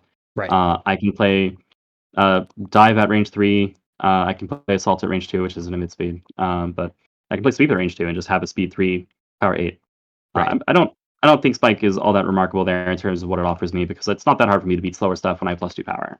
Sure. Spike with +1 speed is nice. EX Spike with +1 speed is very nice. Most likely, I'm already going to have boosted it twice throughout the game just to turn efficiently. Change cards 1. That's how I use Mix Up on this character most of the time. Okay, makes sense. But if I need a different position, that's great. Mix Up I'm going to be using in basic mode, by the way. This is because in Exceed mode, I have a different action I can use that is better. Right. Yeah, and those two would conflict. Yes, you can't use both because this is an action and this playing a boost is an action. Yes, gotcha. Okay. But yeah, Mix Up is also good for getting out of a pinch where, not if you're cornered, but in other situations you can say, oh, I really didn't want, Potemkin to be at range 1. Right, Let's sure. not. Yeah, let's maybe not give the character who has a really threatening range that range for free if I can help it. Yep, and that's kind of what I use Mix Up for. I don't value the attack a ton.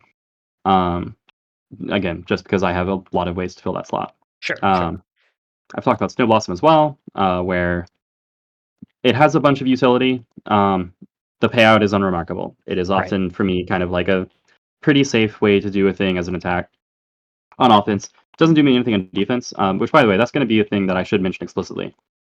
I'm changing cards very often so that I have both something to do on offense and something to do on defense, because my wild swings are not very good, right? I don't want to respond with something that's going to lose cleanly. I need to respond with something from hand that is good.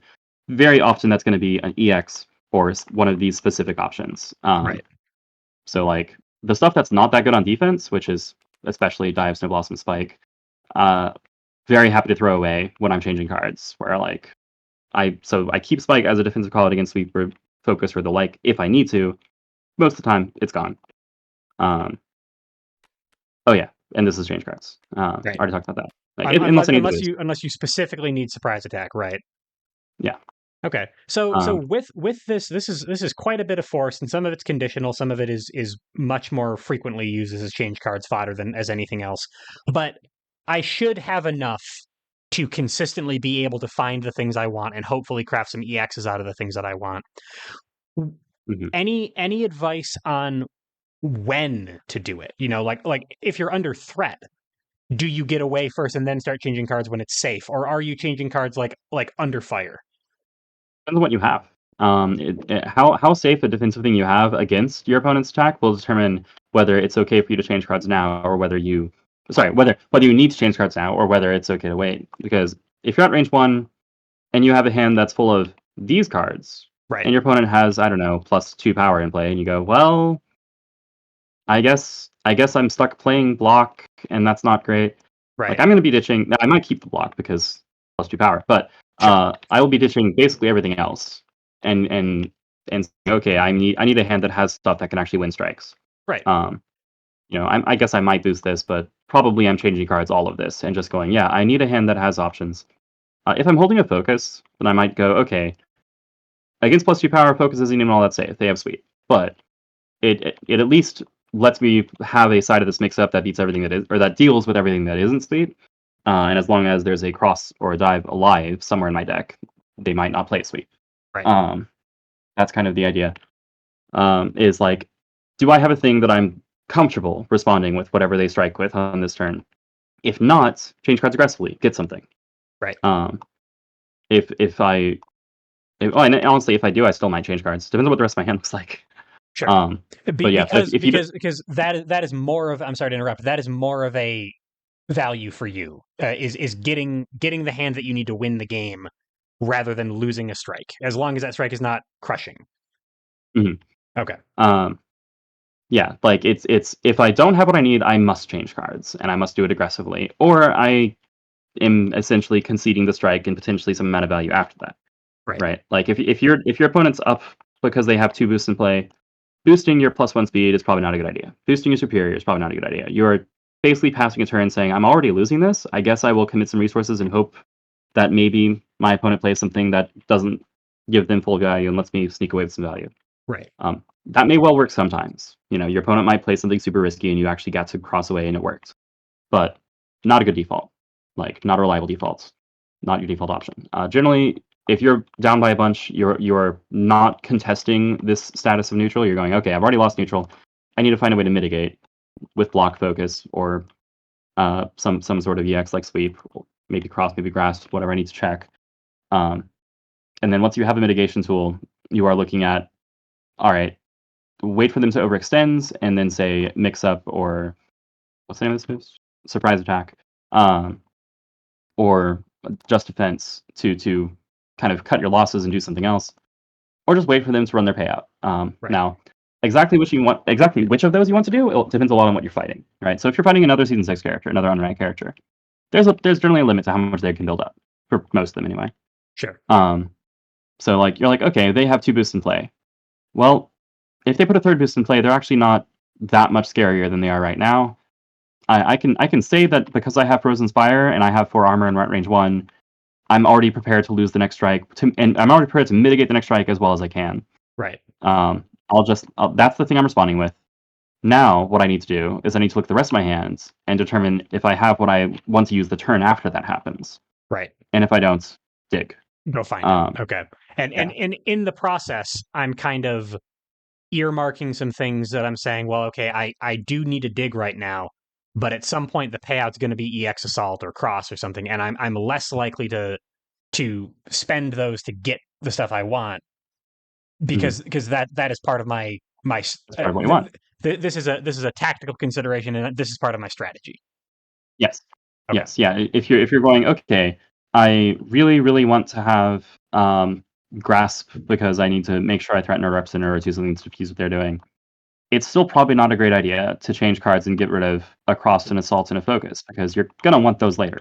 Right. So unless you're ending the game right now, these are really valuable pieces of how you secure value with your exceed ability. Well, okay, these are how you secure value with your exceed ability. Focus is just good. Focus is just that good, right? Yeah, focus is just how you secure / mitigate value regardless. Right. Sure. Yeah, that checks out. Okay. That'll make sense. So the payout is flexible. The way that I'm getting there needs to be flexible because every hand and deck composition is going to be different, and I'm going to need to work on what I gotta work with what I got. Any other strategic considerations that you want to cover with Londrekia? So far, I feel like I've my head's spinning. I feel like I've learned a ton. Not especially. I'll make a note here. So for some characters, what cards you keep and drop is going to determine the shape of your mix-up. Because your exceed ability gives you plus speed and plus power, as I mentioned with Spike, you can often make something into something else. You can say like, oh, I don't have a grasp, but I can make a speed 7 assaults. I can play an EX circular step. Right. I don't have a Spike, but I can sure make a speed 3 that stuns everything slower than it. Right. Which means that like you have some flexibility in terms of what you allow to drop because you can still make your mix-up happen with what you keep. That's kind of my consolation as far as all that goes. Like this stuff is still good for the reasons I've covered, but you don't always need grasp. You don't always need spike. You don't always need sweep. You can do things that are similar in a lot of ways a lot of the time. Right. So if you do find that you really want to be playing this to get out of the corner, do it. It's the easiest way to do it. If you really find that you need 7 armor, cool. Play just defense and then strike with Frozen Spire, and you have 7 armor. Right. You can use individual tools in ways that aren't very efficient or very common. Well, okay, this is common. This is not. This is not common, right? Just defense is pretty rare, but it's because you have this. You may well find that this is better value. Yeah, sweep and grasp are not as unique when you have stats you can staple to anything at while you're striking. Yeah, like 6 is not your highest power, 7 is not your highest speed. Well, Sure. Okay, 7 probably is your highest speed, but you can do it a bunch of different ways. Right. Sure. Okay, I think that's the only other note I can think of. Okay. Yeah, no, that's really good advice, actually. All right. So you want to move on to counterplay? Sure, yeah. All right. How do we stop this man? How do we've talked about the Londrekia things. Now we got to know what is my opponent doing to deal with all of that stuff, and anything that Londrekia needs to know in order to mitigate that counterplay. Yep, counterplay and counterplay. Yep. So the shortest answer for what do you do against this man? Go to range 1. Okay. He is by far the strongest when he can threaten every corner of a mix-up that says I have this speed 7 DP, and also I can cross away, and also I have this stun immune thing that you can't, spike and beat. And if I ever get a turn to initiate, then I'm striking with a bunch of extra stats, and I can play something unbeatable or something obscenely punishing that you could have beaten, but you didn't because you thought I was playing the other thing. Right. Giving him control of the mix-up happens at ranges 2 and 3. So go hang out at range 1. At range 1, right, he can still play a speed 8 grasp that's power 5 and get value out of it. But, you can play a focus or a sweep, stun him, help him change cards, and then it's your turn, ideally.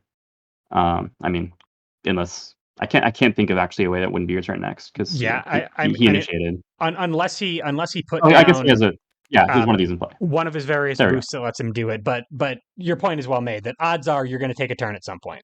Yeah, odds are you're taking his turn. But yeah, so like if he flips back and then it's your turn and he did a change cards, whatever, he probably has a decent hand. He should have a strong hand if he's playing well. But he doesn't have an ability right now. Right. It's your turn. He's an unranked character and it's not his turn. He's stand by default. Right. And you can now pressure him. And what does his range look like among his specials? Mediocre, non-existent, non-existent, mediocre to non-existent, non-existent, mediocre. Well, maybe worse than mediocre actually. He's not great. Like he is threatening speed. So if you are a character who has everything is speed 5 or lower with no defense, okay, you might have an issue. Right. Like that's where you need to be filtering for your own EXs. You need to be hanging out at whatever your favorite range is with whatever little edge you can muster of speed and power and do whatever your character does best at the ranges you do it best. But by default, pressure this guy at range 1 and things get real awkward for him because he does not want to use his exceed ability to play a range 1 sweep. The character, a player will do that once and then reread their ability and go, oh, oops. Yeah. Because the opponent played a cross or a grasp to try to cover some other nonsense, and they stunned that sweep because it has no guard. Right. So And that's hardly a mix-up. Like it is a very strong mid-speed when you go for it. I'm not saying that sweep is not a mix-up. I'm saying that their ability to cover something else because they didn't think that you were going to play the sweep and accidentally they beat the sweep along the way. yeah, That wasn't them calling you out. That was them trying to beat something else and you played something that didn't work in that range. So you're kind of giving them that for free. yeah, you gave the Londrekia rather played a more vulnerable mix-up than necessary. Right. By doing that, and the opponent in covering sensible things also covered insensible things. Sure. There we go. Yeah. Well said. Yeah, but yeah, so like generally being at range 1 prevents him from getting full value out of this, or at least it makes him make very risky plays. And it will often give you a way to make him flip back fairly often. And the more times he needs to veil off, the worse off he is, right? Like he's happy to do it when he's going to secure value the next turn. But if you keep popping him back over without letting him spend enough time to get multiple shots off every time, like that's a lot of turns he's wasting. Yeah. That's spinning. He wants to be like he expects to be doing that multiple times per game, but he doesn't want to be doing it like 5 times. If he only gets 1 strike or 1 or fewer strikes out of every 0. exceed, he's burning a lot of turns. Okay. And turns are very important. Turns are very good. But yeah, so the shortest way to play against him, stick to range 1 in general. It's really, really obnoxious for him. And when he is out at range, like know what his mix-ups are, and then how you play against him is very much up to you. You might cross away from his Frozen Vine. You might play sweeps into his Circular Step or Hailstorm. Also, be aware of what he likes to use in defense, right? He will more likely defend with Circular Step and Hailstorm than initiate with them. When he initiates, we are looking more for the assaults, the dives, or the Frozen Vines to go, okay, I'm playing cross or I'm playing block. I'm just going to mitigate this as best as I can because he probably didn't give me a way to beat it. Right. But when you initiate, he's going to be doing something that he uses to call you out, or he's going to play something that just mitigates and lets you still get value. Because if you play Assaults into Frozen Spire, that's good for you, right? It's 0-0, but it's your turn. Right. And turns are good, and you're at range 1, which is established. Which is where you want to be anyway. Yep. Okay. Or at least it's where he doesn't want you to be. Yeah, I don't know if it's where you want to be. Anything else? If you are a projectile character, then he really starts to fall off at 4. He has a stun immune button with 5 power. That's solid. He has this very weird thing with 4 armor that doesn't have much power as a result most of the time. And he has Snow Blossom, which is, maybe it's 3 power, 2 armor, but it doesn't gain a gauge. It's a mediocre projectile poke, but it exists. The only thing that really annoys most projectile owners is Hailstorm because speed 6. Yeah. And pulse. If you can lock him out where he doesn't have 2 gauge most of the time, then you will probably be able to beat all of his stuff at range with your projectiles if you are a projectile character. Like Axel, Testament. Who's a Hilda, I think? Yeah. Yeah, sure. Yeah, Hilda would Yeah. work. Anybody else from Great Undermade character. have? I guess maybe Chaos, kind of. Kind of. Yeah. Certainly half the time, Chaos is a Sure, zoner. sure. Batista. There's a couple, but Yeah. to your point, like uh, 2 gauge 1 to 8 is very very threatening when he can do it, and when he can't do Mhm. it, now he doesn't have it, and the rest of his stuff isn't up to par. Yep. Makes And sense. if you do manage to get him, say if you condition your opponent as well as you can, right? If before he has 2 gauge, you are throwing stuff, and then you throw at least one unsafe thing, for example, then he is now incentivized to throw a hailstorm at your next unsafe thing. Right. Uh, at which point you can initiate with focus at range 6. You'll take 1. He pulls 0. He Yep. threw away 2 gauge and a copy of hailstorm. You get a card like that. There's things you can do. There's worse trades in Exceed than that. That's pretty good. Yeah, like you prevented the hailstorm from beating something it could have actually beaten. Right. Um, if you are a projectile zoner, he is going to be boosting surprise attack at some point. Watch your ranges is the main thing there, where like just count 3 away from him and go, okay, if he does that, he will be 3 spaces closer. Right. Where does that put him, and what do I do when he does that? Yep. This is a lot like playing in Strive characters, where you just go, yeah, they might dash cancel at any time, if they have gauge. And they're like, well, so they are either at this range or they are at this range -3, basically. Right. Sure. Be aware. So a lot of it is you pressure him at range 1. You know what he is. You know what he wants to do, and you Mhm. work to mitigate that. It's less Mhm. about like pressuring specific resources or something, and it's more just about like kind of out fundamentalsing him. Yeah, essentially, like it's pretty hard to knock anything specific out of the way because what he's going to be doing is he's going to be setting up like a very large strong hands, a little bit of gauge, and then go for payouts, some of which will be unavoidable. So you go, what do you do about that? Well, you mitigate the unavoidable stuff, you outvalue him the rest of the time, and then whenever it's your turn, you go to town. Right. And the thing that stops that is when he knows you're doing that and he has defensive stuff ready, which means that you need to be aware of his defensive stuff. Like be aware of his range 1 to 3, speed 7. Be aware of might he be holding EX sweep or EX Rose Inspire. Stuff that will at the very least put a damper on your ability to just wail on him. But yeah, and the more you can pressure him at close range, the better because under that character, his defensive tools are decent. Like Londrekia's I think are somewhat uncommonly decent even, but they are still limited. Sure. Yeah. By the standards of his season, they're pretty good, but that might not be enough for your offense, especially if you're from his season. You probably have, or honestly, many other seasons, you probably have things on your turn that you can do that are better than his defensive options. Right. Like he relies heavily on winning when he's winning. He Yep. relies heavily on using this ability to get a bunch of value fairly often to stay up and stay over you. If you can just stop him from doing that because you are pressuring him with your advantage chains, or you're just outvaluing him on your turn, and he's having a hard time staying flipped, great. Then you're winning. Like he does not have a really good way of doing anything about that. Right. Okay. All right. Counterplay. Yes, please. Uh, if the opponent's doing all this, then you as Londrekia are obligated to play the weirdest mix-ups. This is when you actually do things like range 1, exceed ability, sweep. Right. This incredibly unsafe thing that beats their sweep in their focus, which is what they want to play at range 1 when you use your ability, because obviously you would never initiate with a sweep at Yeah. range 1 with your ability. It's fairly unsafe. Who could possibly be foolish enough? Oh no, that's a Yeah, damage. exactly. That's Yep. not foolish anymore. Yep. When you're holding a circle step and you're pretty sure they know it, and you believe or have reason to believe this opponent is going to initiate with the thing that doesn't lose to circular step, well, don't play it. Right. Like you can play it. Probably a dive will beat most things that don't lose to circular step because generally they're going to be slow regarding things, and you can just kind of dive over them and then you win. Sure. Sure. Mhm. But yeah, like it it's fundamentals again. Like, right, if your opponent knows what you're doing and they want to stop it, the thing that you do is the stuff that you don't really want to be doing, but that is still actually worth doing. Like, Yep. play the thing that beats what you wanted to do, Yep. and you have those It's things. mix ups. Like It's mixed up. everything that you described at the beginning of the lesson, or rather for the majority of the lesson, was here's what you do until your opponent makes you do other stuff. And now we're talking about what you do And here's the next level of the mix up. when they catch on. Exactly.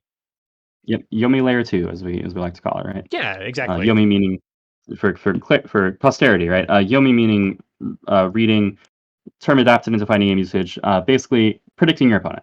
You Yep. know, if your opponent knows what you're doing, you need to do a thing that predicts them knowing what you're doing. So now you're predicting them. Yep. Which is 2 layers instead Yep. of just one. It's the I know that you know that I know of fighting games and of Exceed. Exactly. Makes sense. All right. Anything else that you wanted to mention before we wrap it up, D? Well, let's take a moment to think about other characters that you might like if you like Londrekia. Yeah, Um, absolutely. yeah. All right. Well, let's see. Londrekia is one of the coolest characters in the game. There are some other cool characters. That's not the one I meant. I'm on pins and needles, D. Don't you do this to You me. you already know. You already I did this. You already beat me to it. know. You beat me to it. I'm so mad Uh, though. yeah. Um, yeah. You opened with this pun, but I was going to do it anyway. It didn't matter. Do you want to know what's funny is that when I was talking about it, I didn't mean it as a pun. I legitimately Wait, you love you. didn't? No. No, that's so what we're learning is that there's Yomi layers for jokes too. You were so wrapped up in the pun game that you never considered sincerity. Oh my goodness. Yeah, I can't believe it. Oh my goodness. Right. Well, so nice themes. This is the Yep. joke. Yep. Unironically, draw cards, do setups, get big payouts, and then have to descend to the next layer of mix up when your opponent makes you do something else. Okay, Jin actually has a lot in common with Lindrekia. Sure. Um, like pretty strong fundamentals character. I think Jin tends to lean a little bit more offensive, but your mileage may vary, and they're both reasonably flexible. You can play the way that you want to play with anybody in Exceed, but it works really well with fundamentals characters because wide variety of play patterns. Yeah, sure. Um, but yeah, Polar Knight I actually wasn't thinking of in it sincerely, but there might be something there. I'm not actually really a good Polar Knight, so I'm a poor judge for that. I'm trying to think if there's anybody other than Jin that comes to mind. Um, Most Shotos. So Shoto is a fighting game archetype where it's like Ryu, Ken, Kai, Sol. What I think Lundrekia is the quote unquote blue Shoto. Unsurprisingly, the one that is the more defensive of any given pair. So Yep. that is arguably Jin in Blaze Blue. It is certainly Kai in Guilty Gear.